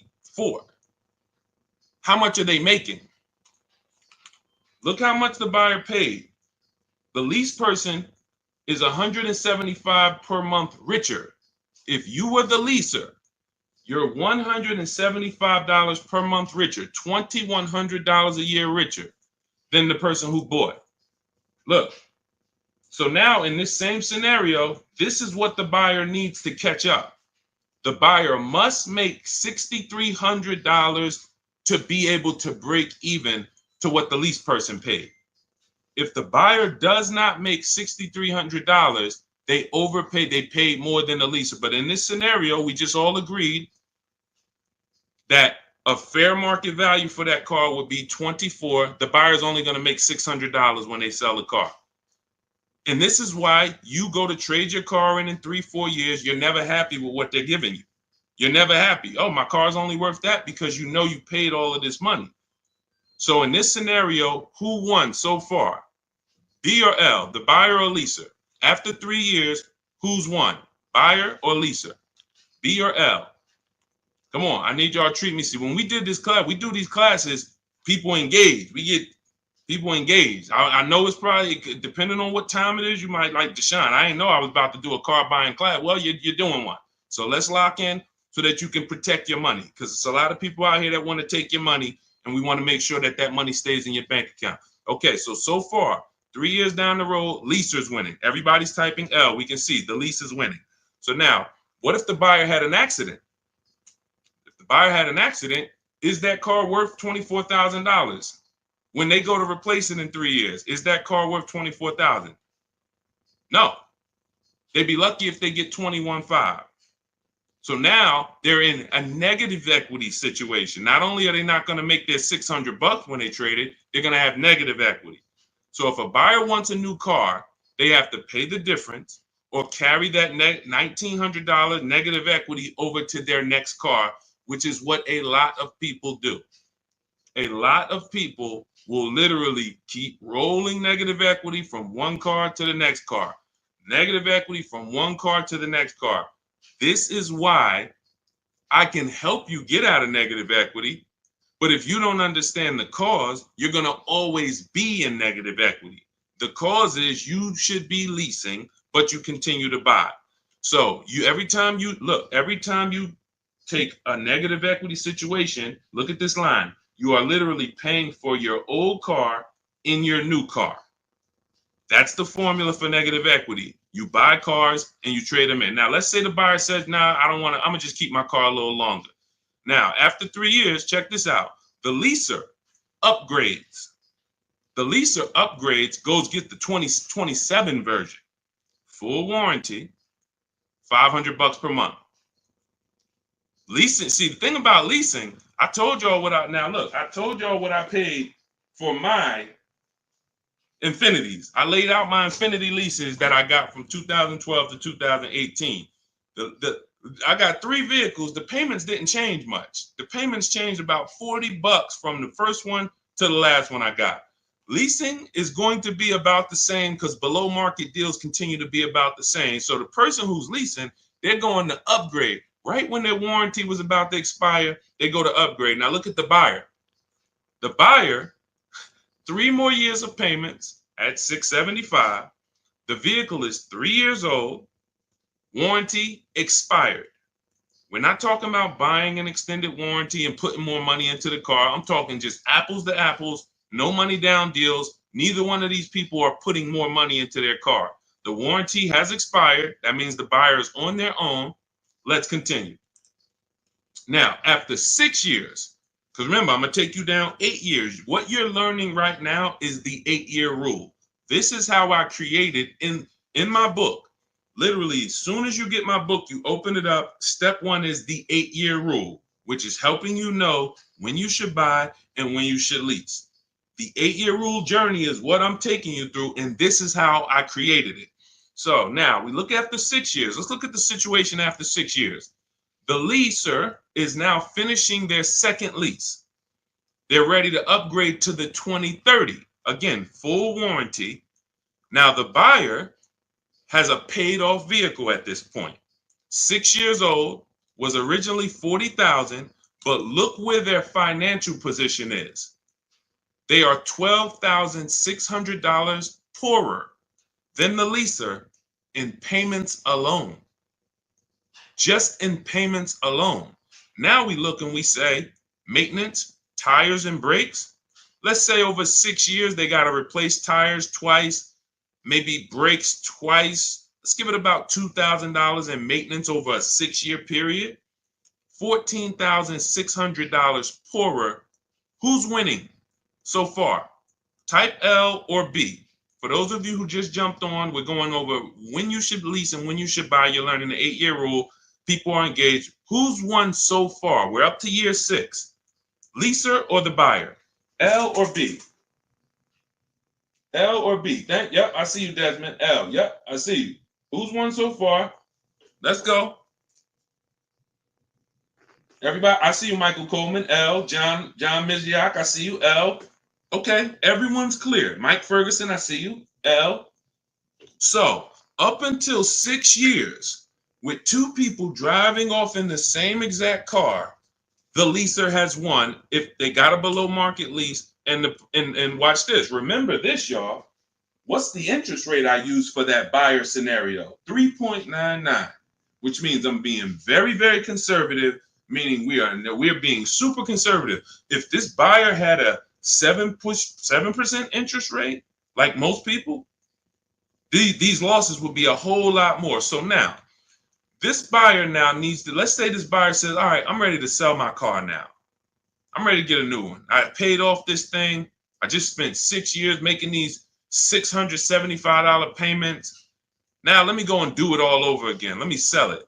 In order for them to break even, they need to get $14,600. Now, a 6-year-old Jeep Grand Cherokee that was originally $40,000 that has 70,000 miles on it. Do we think that we think they could get 14.6? We think they could get 14.6?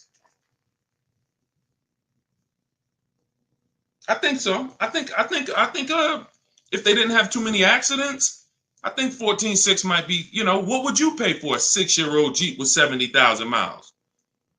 You know what I'm saying? You might pay like, all right, 18,000, 6 years old.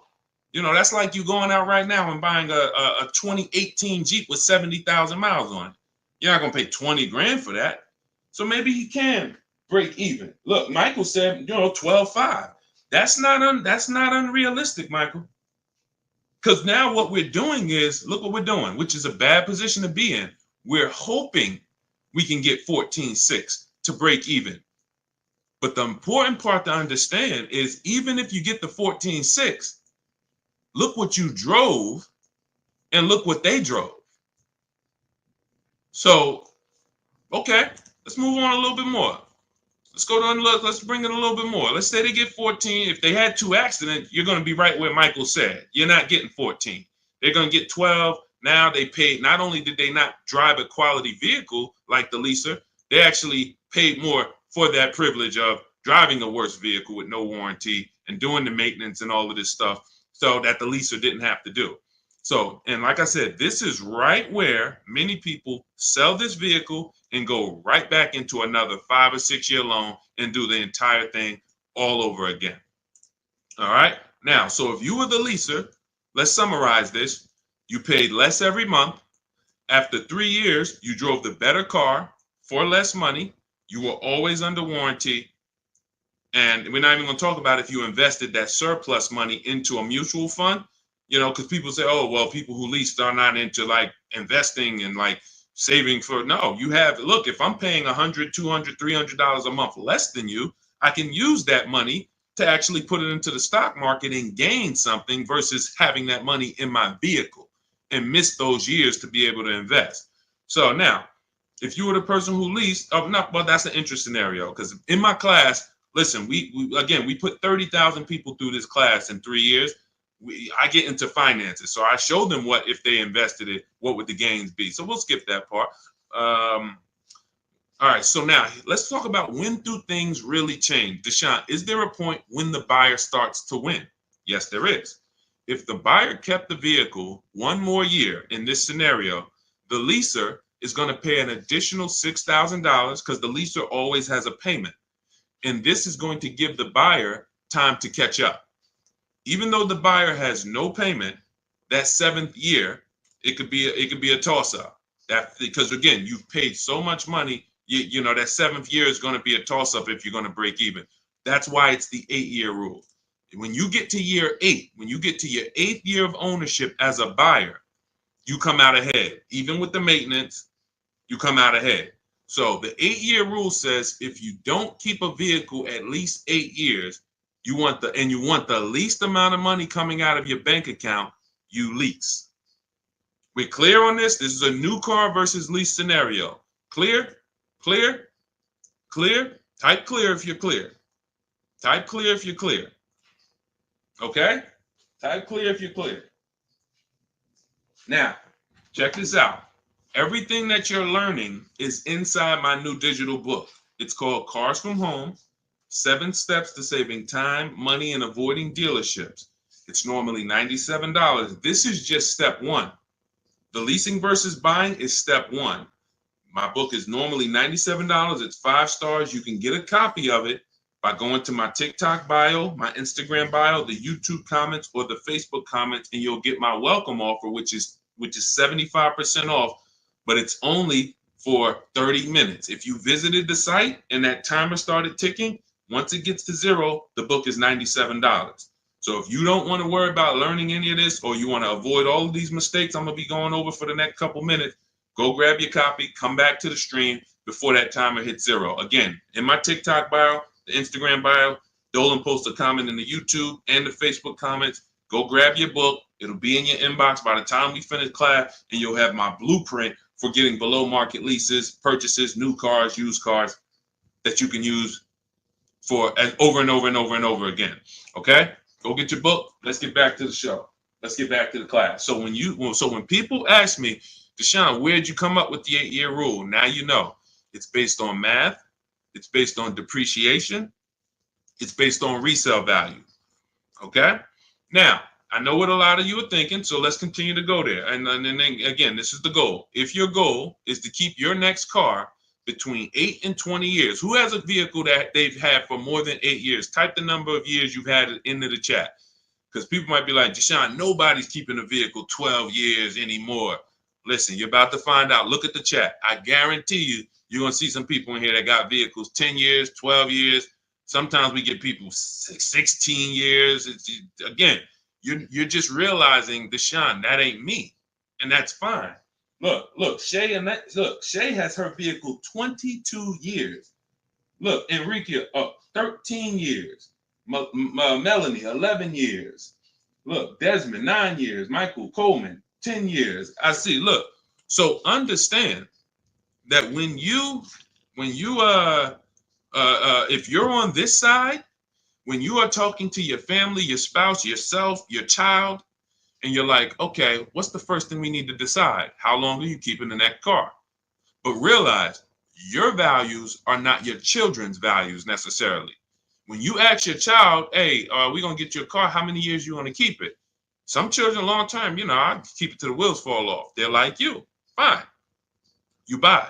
But if they're not good, I'll probably keep it a couple years, 3, 4, 5 years, then you should be leasing.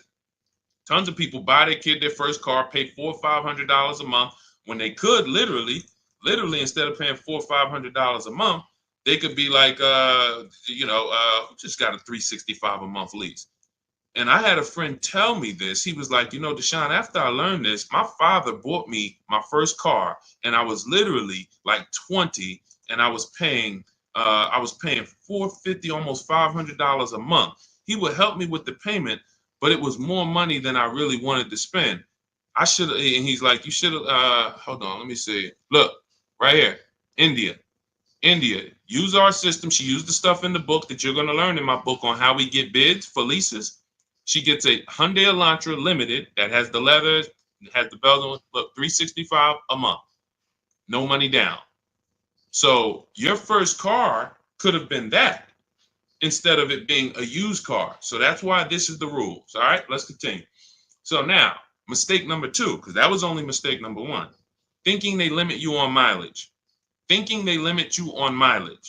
With a lease, you pick the mileage. They don't pick it for you. These are the lease mileage options. 5,000 miles per year on exotic cars and super luxury cars, Bentley, Ferraris, Lamborghinis. Usually they have an ultra low mileage lease, 7,500 miles per year on some luxury brands. And more people are offering low mileage options now, not just some luxury brands, but 10,000 miles per year are most brands. 12,000 miles per year, pretty much all brands. 15,000 miles per year, all brands. Up to 30,000 miles per year, most brands. You pick this. So whenever you hear somebody that leased a vehicle and they said to you, well, I leased, but they limit, they tell you how much you could drive. It's just not true. That's a myth. Now, whether the salesman told them that or whether they just assumed that was that's a myth. You pick the mileage. So now, when you hear people say this, you now have my permission. Tell them that, hey, that was a myth. You heard wrong. Or, they were a payment buyer. We'll talk about that in a little bit. Now, mistake 3 is thinking you could drive as many miles as you want without paying because you bought the car. Thinking that, Deshaun, I like to buy my cars. I want to drive as much as I want to drive. I don't want to pay for the mileage. You will not escape depreciation. You are paying. Let me show you how. All right. And everybody who's enjoying this, I want you to type $, and then I want you to hit the share button and share this with somebody who needs to hear this, because your friends are out there right now going to dealerships, not knowing this stuff and overpaying for cars. So shout out to the sharers. I appreciate you. I see you. All right. And your best friend's going to be mad when they find out you learning all this. And then they come to you in a month and tell you, man, girl, I just got this horrible car deal. And they're like, oh, you don't know Deshaun? You should have followed this guy, Deshaun. And they're going to ask you, well, how long did you know about him? Why didn't you tell me about him? So So, all right. So now let's go to some high mileage scenarios to the people who like, oh, well, I want to drive as much as I want to drive. All right, let's take this scenario. We're still in a lease versus buy. $750 a month for a high mileage lease. So instead of that old $500 payment, we're just going to assume, and it's not usually that much, that this person went from a 12,000 mile a year lease at 500. They're going to pay $250 more per month because they want to drive $30,000 a month. I mean, 30,000 miles a year, rather. So high mileage lease, $750. Now, the buyer, it doesn't change. Their scenario is the same. $675 per month. They still got the same 6-year loan, no money down. Now who's winning? Now who's winning? See, this is all about looking in the short term, and then we go down the road. In the short term, who's winning here? L or B, lease or buyer? Payment-wise, who's winning? Two people drive off in the same car. Buyer's paying $675 at that interest rate. Leasers, high mileage lease, $30,000, paying $750 a month. Who's winning, L or B? Yep, Michael Cole. Yep, B. I see you, MT. B. All right, I love y'all. I see y'all, man, locked in. Let's go. So B is winning. The buyer is winning at this particular time. The buyer's winning. He's paying less, or she's paying less, driving down the road, driving, lots of miles, thinking, okay, I'm winning. All right, cool. Let's continue. In this scenario, let's go down the road a little bit. Does the buyer really win? Well, the buyer is $2,700 richer than the person who leases. At the end, let's look at, remember, after 3 years, the loan balance on that buy is $23,400. So if this buyer wants to trade this car in, this is where you high mileage drivers who drive 18,000, 20,000, 25,000, but you buy your cars and then you want to replace them in 3 years. This is where you get slaughtered. I'm going to show you right here. 2027, let's say the buyer says, man, all right, I've been driving this, man. I want to get rid of it before it hits 100,000. Now, what is this vehicle that is 3 years old with 90,000 miles worth? We already said earlier that with regular miles, it would be worth about 24,000. That's 36,000 miles. It'd be worth about 24. Is it fair to say 90,000 miles on a 3-year-old vehicle, be lucky to get about 15? And again, think about what you would pay for it. Think about what you would pay. A person comes up, 3-year-old Jeep Grand Cherokee, 90,000 miles on it. Yeah, it was 40,000 brand new, but that car should have about 36,000 on it. It has 90,000 on it. Was it fair to say? Yep, fair to say about 15. Okay, perfect, 15. Now, they owe 23. So when you go to replace it, yeah, you look like you had won $2,700 richer. You got $8,400 of negative equity. That's where you lose. See, you didn't win. You just pushed all of your losses to the back. That's all you did. You're $5,700 poorer than the person who leased. Look. So, okay, before we go to the next mistake, let me show you an example about how easy it is to add a little more mileage to your lease deals. Very simple. Look at Jen. Jen leased. She got her Honda CR-V hybrid. She used our system, everything you'll learn in my book on how to get bids for leases, to get below market leases. She gets her $39,000 CR-V, $512 a month, no money down. That's what's called a 1.3% lease. Her payment is 1.3% of the MSRP. Now, she then upgraded to the 18,000 miles per year for $563. Literally, she went from $512 to $563, $50. She's able to drive instead of 12,000. Instead of 12,000, she's able to drive 15,000. Hang on one second. Let my wife see, because nobody could call me unless it's my wife, and she doesn't know I'm live. So hold on. All right. So thinking you can drive as many miles as you want because you buy, in the long term, you're fine. But in the short term, you lose. Okay? Are we clear on this? Is everybody clear? Now, what we're gonna do next is we're gonna wrap up this with a used car scenario. See, that's what we're going to do next. But before we move to this last scenario, is everybody clear that the buyer in the short term wins on a high mileage scenario in a lot of cases because their payment doesn't change? But the buyer in a high mileage scenario, the more you drive, the faster you're depreciating your car. So when you go to replace it, now you're going to eat those losses because your car is worthless. You've destroyed the value of your car. And that's true. That if there's no accidents, that's a great point. We haven't even taken into account if there's accidents. See, with a lease, you have an accident, send it through your insurance company. They fix it. You drive that thing, you can have 3 accidents in a lease and just, hey, so as long as you send it through your insurance, you drop that thing off after 3 years, you're not invested financially in the car. That is the big deal. Okay? Again, everything we're discussing before we hit this last scenario, which is the used car. See, what this really is, because I can't go over 23 mistakes. I can't give you guys, I'm just saying it, especially with the format, I can't give you the 23 mistakes.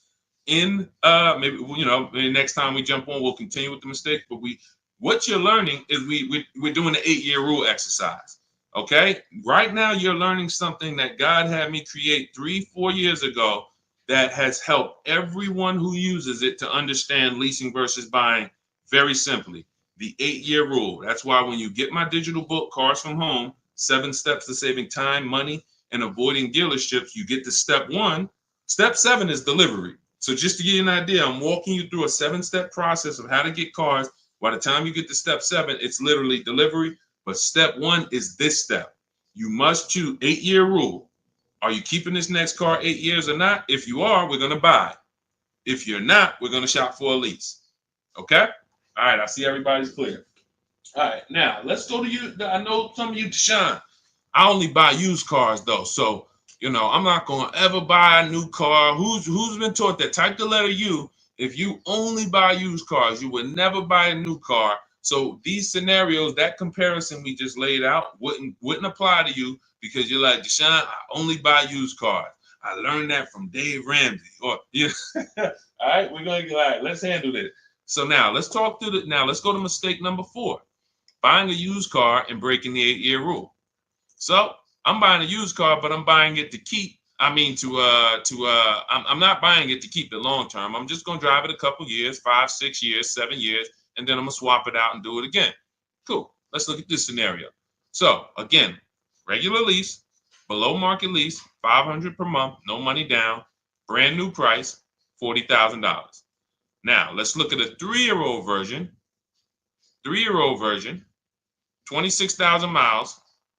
Is it fair to say, and I think when I was doing this, it was 2020. So that let's say it would be about 2021 right now. I think this is my old slide. See, I didn't pull this up. But anyway, let's look. The point is, let's take a 3-year-old vehicle. Let's pretend this is a 2021. Right now we're in 2024. 36,000 miles. Now, Jeep has a 3-year warranty. So unless you're getting a certified vehicle, there's no warranty on a 3-year-old Jeep. There's no bumper to bumper warranty.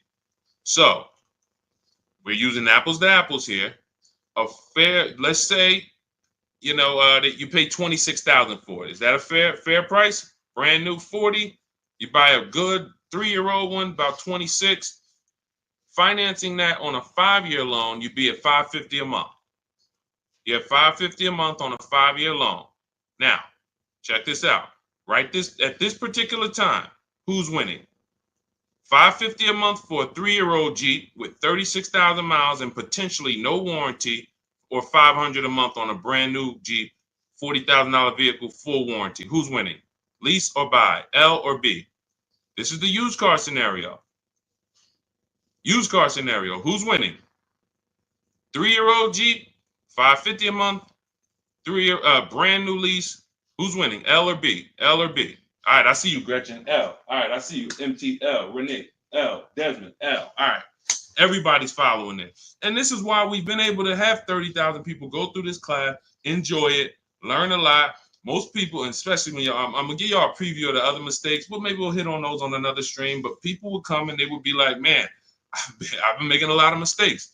But this is what we need. You can't move to, again, and I wouldn't know this stuff without me being up in the car business since 2006. So don't think, oh man, shoot, I've been messing up. Yeah, but it's $1 billion industry that programmed you to mess up and doesn't teach you. Like when you're buying a house, you have realtors and trained people with licenses and all of that. This is not that industry. So I don't want you to beat yourself up, but if you continue now, 2 years from now, if you're still making the same mistakes, you're not taking any action to change your situation, you haven't applied anything that I've taught you, then you can, heck yeah, I'm beating you up. How long you been following me? How long you been getting this information and not applying it? So, but we're not going to do that. We're going to take action today, and we're never going to make these mistakes again. Not when it comes to this leasing versus buying. All right, so right now the lease is winning. So after 6 years, let's look at the scenario. $500 a month. The leaser is about to upgrade to a 2030 version. 2030. So they're about to be to their third lease vehicle, brand new, paying their $500 a month, driving brand new cars, hassle-free. Now, the buyer has a paid off 9-year-old vehicle. It had 36,000 on it, 36,000 miles when they bought it. Now, we literally have, let's say at 12,000 miles per year, that vehicle would now have 106,000 miles and it's 9 years old. $3,600 poorer in payments. They paid $3,600 more to drive an older vehicle with no warranty. After keeping it that long in an older vehicle, we're going to give it about $4,000 in maintenance.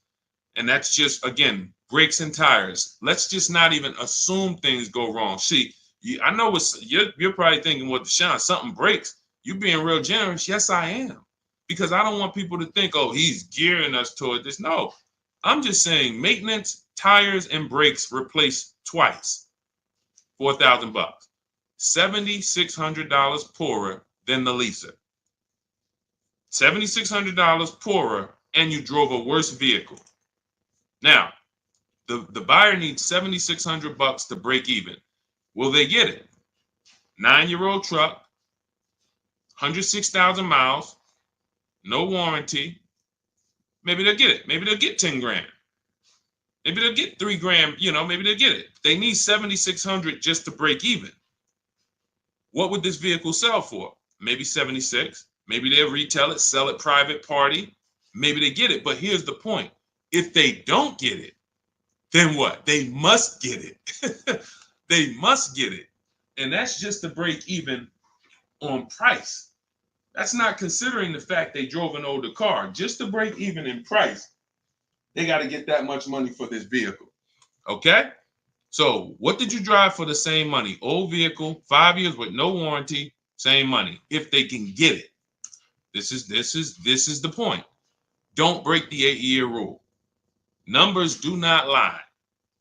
No more. Listen, from now on, there's no more, hey, should I buy, should I lease? This is the anchor. Okay? Now you can have both in your household. Me and my wife, I would always get a lease vehicle for her. And then I always kept my vehicle for 7-8 years. And then I stuck because I would buy older vehicles. And then before I learned the 8-year rule, I would keep them by Pontiac. I had about 7 years. Then I sold it to a friend. So I would normally buy, and I bought a Mercedes, used Mercedes that I was going to keep forever, but then it got totaled. So there are situations where things happen and you do plan on keeping a vehicle, but you can't. But when we're buying, we are keeping, and you can have a person lease. So type got it if you got it. Type got it. Type got it if you got it. Type got it in the chat if you got it. Okay? Now, I want to be clear. These are not all the mistakes. You got the 3 pillars of great car deals. Look, who you buy your car from, second pillar. Who you get your loan from, third pillar. Who you sell your old car to. That's mistakes 5 through 7. Then you got, we separate these. That's mistakes 5 through 7, 3 pillars. And then look, who you gonna, mistake 9, shopping with down payments. Big mistake. See, I don't want to go over this because we will literally be on this for a long time. And we just, and I just didn't plan on, had I planned on, breaking out maybe hour and a half to do this, then we could do it. But these are the mistakes. Now, how could you avoid these mistakes? Very simple. Grab my new digital book, Car Shopping for, this is car shopping for people that hate car shopping. But look, hold on, buying your lease out. Look, buying your lease out. Most leases are 3 years. 4-year leases are horrible. We do not do 4-year leases. Lease buyout loans for lower payment. For most people who want to buy their lease, they're going to take a loan out. And the reason they want to take a loan out, they want a similar payment. So if they were paying $500 a month on the lease, they want to pay $500 a month or less when they buy. So they take a 6-year loan. What they end up doing is 9 years. Look, 3 years to lease, 6 years to buy, 9 years, 108 months they're paying on the same exact vehicle. And listen, so let's go more. Look, being a payment shopper, these are all mistakes that we were going over in this class. Taking loans that are too long. In my book, I have something called the Rule of 72 on the 10th birthday. Look, you should not, a 3-year-old car, your goal should be to pay off the car before it turns 10. That's when things go wrong. That's when you should be putting money to the side for maintenance and upkeep. But if you still have a car payment, you are going to be in trouble and you're taking a lot of risk. So I can't tell you, most of the people who have horrible car experiences, car broke down, they still owe the bank, transmissions out, they still have a payment due, but they can't buy it, they can't drive it. This is how they get repos. And this is a huge mistake that a lot of people make.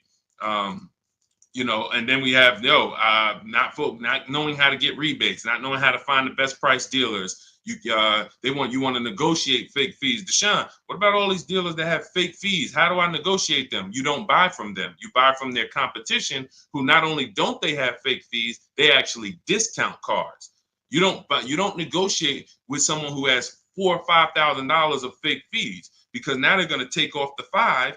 You think you won, good, I got them to take off all the fake fees. But you didn't realize another dealer would have taken off not just the $2,000-$3,000, maybe more. So again, these are the mistakes that literally you will avoid. But now let's go. Rebates, finding rebates. There's all types of rebates too. There's conquest rebates on new cars, loyalty rebates for leases, customer cash, lease cash, military rebate. How do you get these? By making people bid. You can't walk into a dealer and say, hey, do y'all have a conquest rebate? How much is it? They can lie to you. No, we don't have one. But, listen, where are you looking to pay? People don't know how to get the rebates. And look, I remember I sold the Maybach when I was at Mercedes-Benz. You may know it as Maybach. The vehicle had a $20,000 rebate. A $20,000 rebate.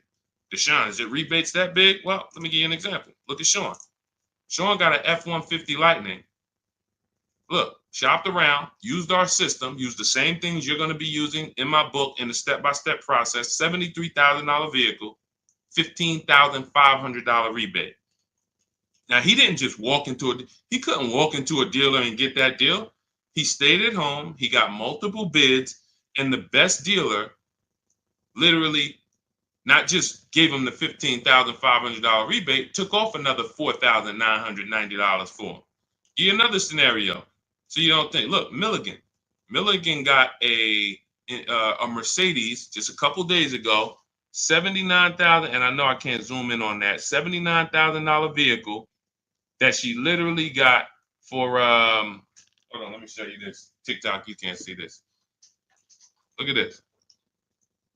$79,000 vehicle, you can see right here. Look at the rebate. Look at the discount. She got a $20,000 discount, $7,500 rebate. So some people walk in that they want to buy electric cars. Deshaun, I want to buy an electric car because I want to get that rebate money. Yeah, when you think about the rebate money, what about the discount? What about the discount? That market is soft. The electric car market's very soft. We got people getting $8,000, $9,000, $10,000, $15,000 off the price. So this is the stuff that you don't know how to get. These are the mistakes you're making. And then we wrap up here. Let me wrap up, because even in the class, I couldn't go over all the mistakes. So I kind of did a summary of it. Returning your leases instead of selling them. Deshaun, we're selling leases. What do you mean selling leases? How could you sell a lease? Yep, that's a mistake you've been making, not even understanding that you can sell a lease and not understanding how to know if you have equity. Paying cash for cars. If the interest rates are low, you need to be counting costs. Can I use the bank's money at a lower rate? Can I keep my money invested, making me more money?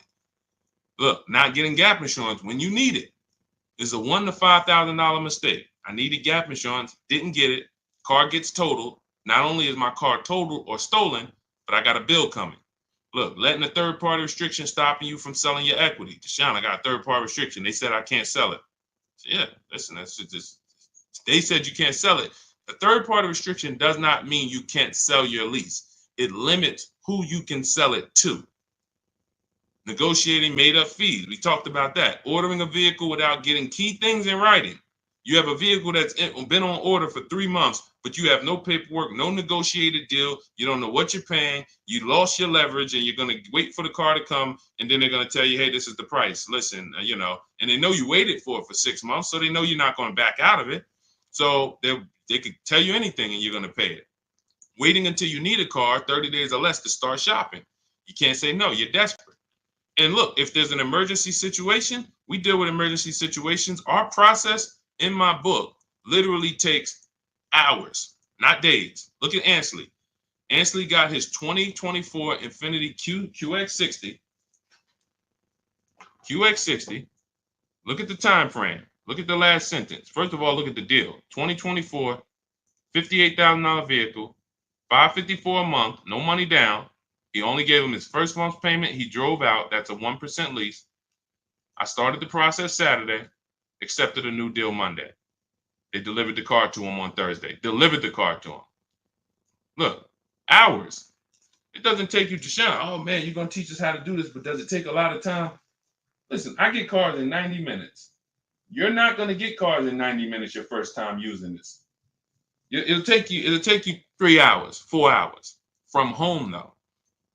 All right, so those are the 23 mistakes. Now, I'm going to give you the 2 biggest fears. Hold on, that's people tapping in. Oh, no, this is the end of these slides. All right, let me go back here. Hold on, TikTok.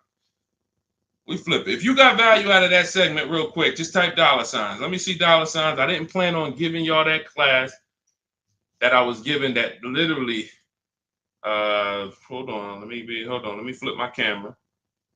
You got value out of that portion, type $signs. If you learn something about, if the 8-year rule is clear to you, type $. I see you, MT. Let's go. I see you, Mike.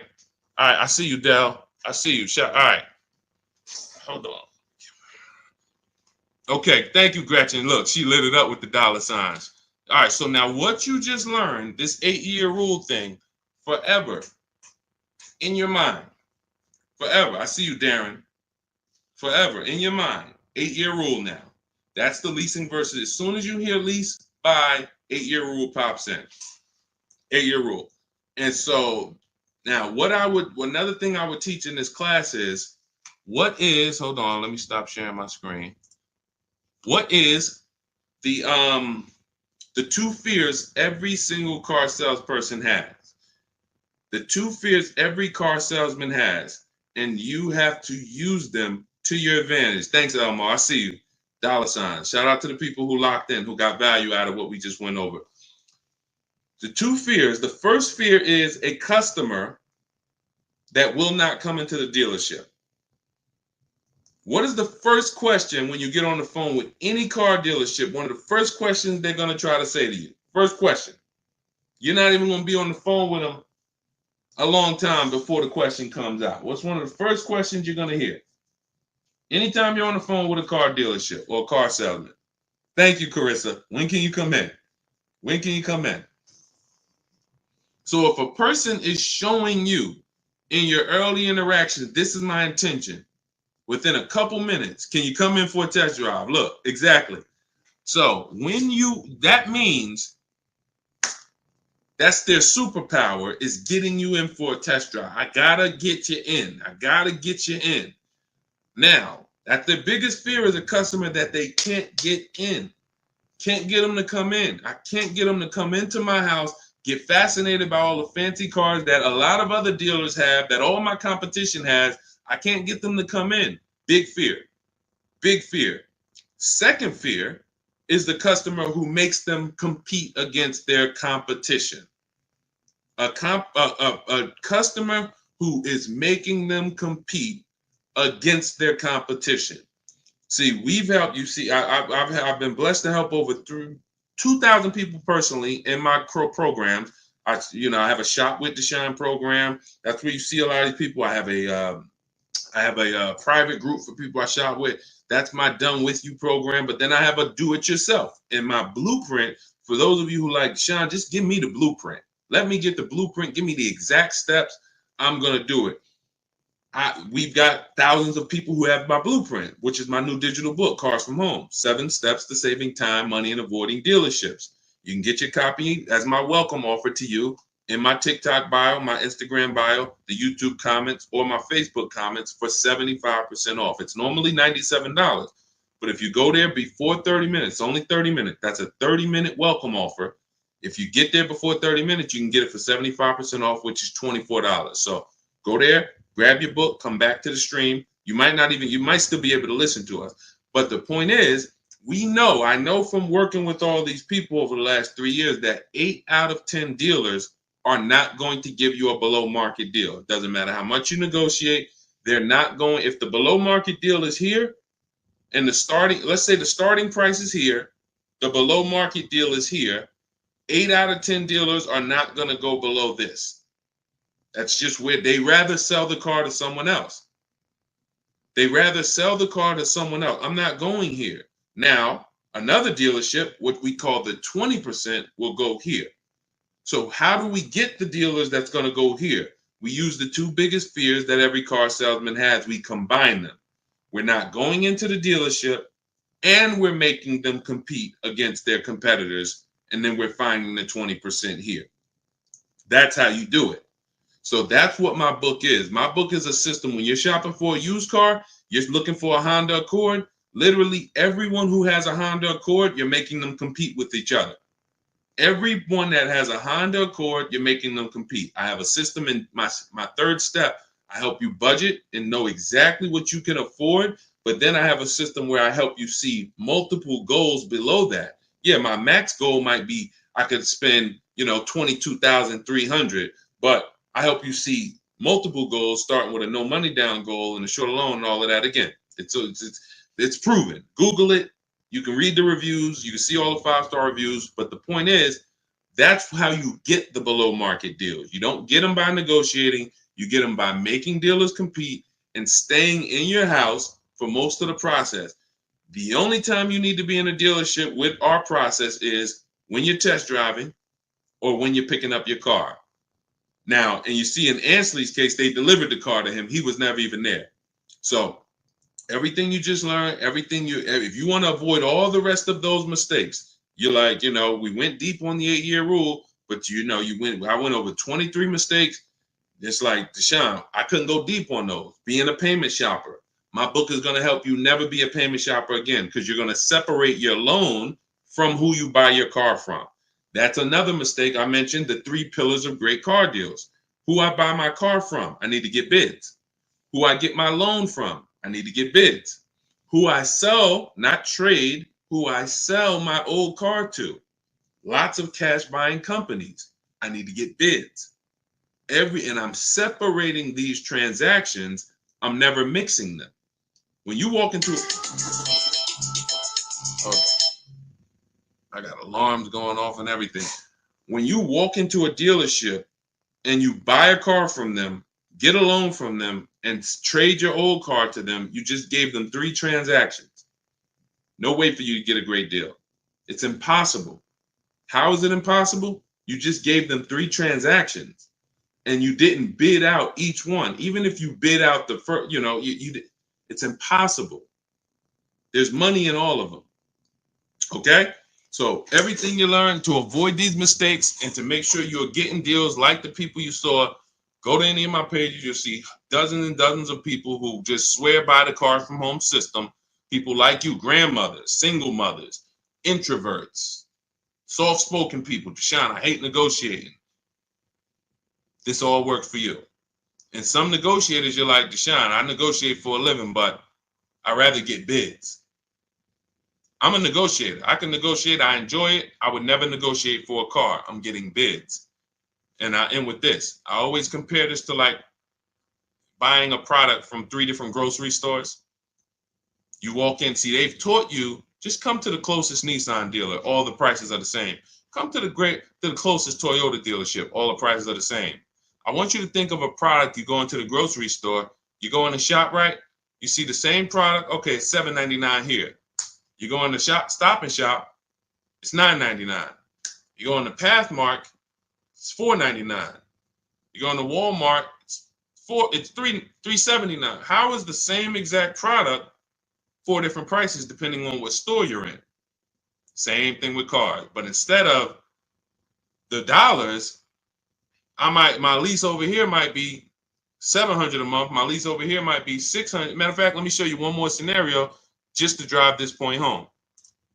Let me show you one more scenario to drive this point home. Teddy, because he laid out everything when he got his new BMW, he shared, he's like, look, he said, look, I repeat, never lease now or buy. You know, if you buy and get bids, you'll see it's the same thing.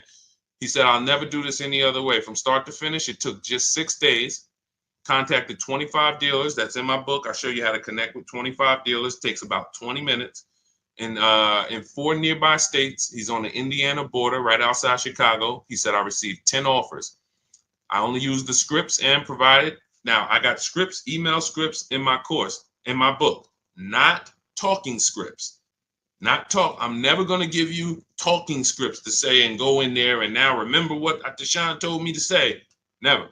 So now look, he gets a $73,000 BMW, almost $74,000, $856 a month. $856 a month. The dealer's initial offer was $937. I have a calculator in my book where you put all the offers you get in it, and then it spits out counter offers to send to them. He uses the counter offer. He ends up closing his deal at $856 a month. Now look, his highest offer, because remember what I told you, y'all learning a lot today. Remember the 80%. 8 out of 10 dealers are never going to go below this. Doesn't matter what you do. Doesn't matter. You're in the wrong dealer. So he said my highest offer was $1,123 a month from another dealer. There's a dealer that offered him this vehicle for $1,123. That was their best offer. His local dealer, his closest dealer to him, $986. He gets $856 a month. This is the importance of multiple offers. It's not like potato chips where it's a $2, $3, $4 difference. It's $200, $300, sometimes $400 difference. And we already know this. You are going to prove it to yourself when you use this. I see a lot of people saying, I got the book. God bless you. Use it and win. And make sure you send me your deals when you make them. Write me emails, Deshaun, check out the deal I just got. I love seeing those. I love seeing the deals you get and bringing them into the show. But go grab your book. It's my welcome offer. You won't pay $97. You got my new book for $24 as long as you get there before the 30 minutes is up.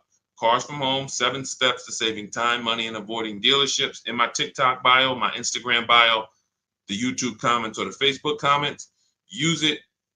Everything you need is in there. This is what we do over here. Join our family, and the people who got the book, I'm happy to have you. All right, we did something a little different today, and I enjoyed it. I hope you got a lot of value out of it, and if you were locked in, you should have got a lot of value out of it. Gretchen said, I love the counter offer calculator. I'm glad. And, we used to do this manually, Gretchen. There's 6 calculators in that book, either 5 or we got the counter offer calculator for leases that we invented. We got the counter offer calculator for purchases we invented. We got the perfect budget calculator for purchases.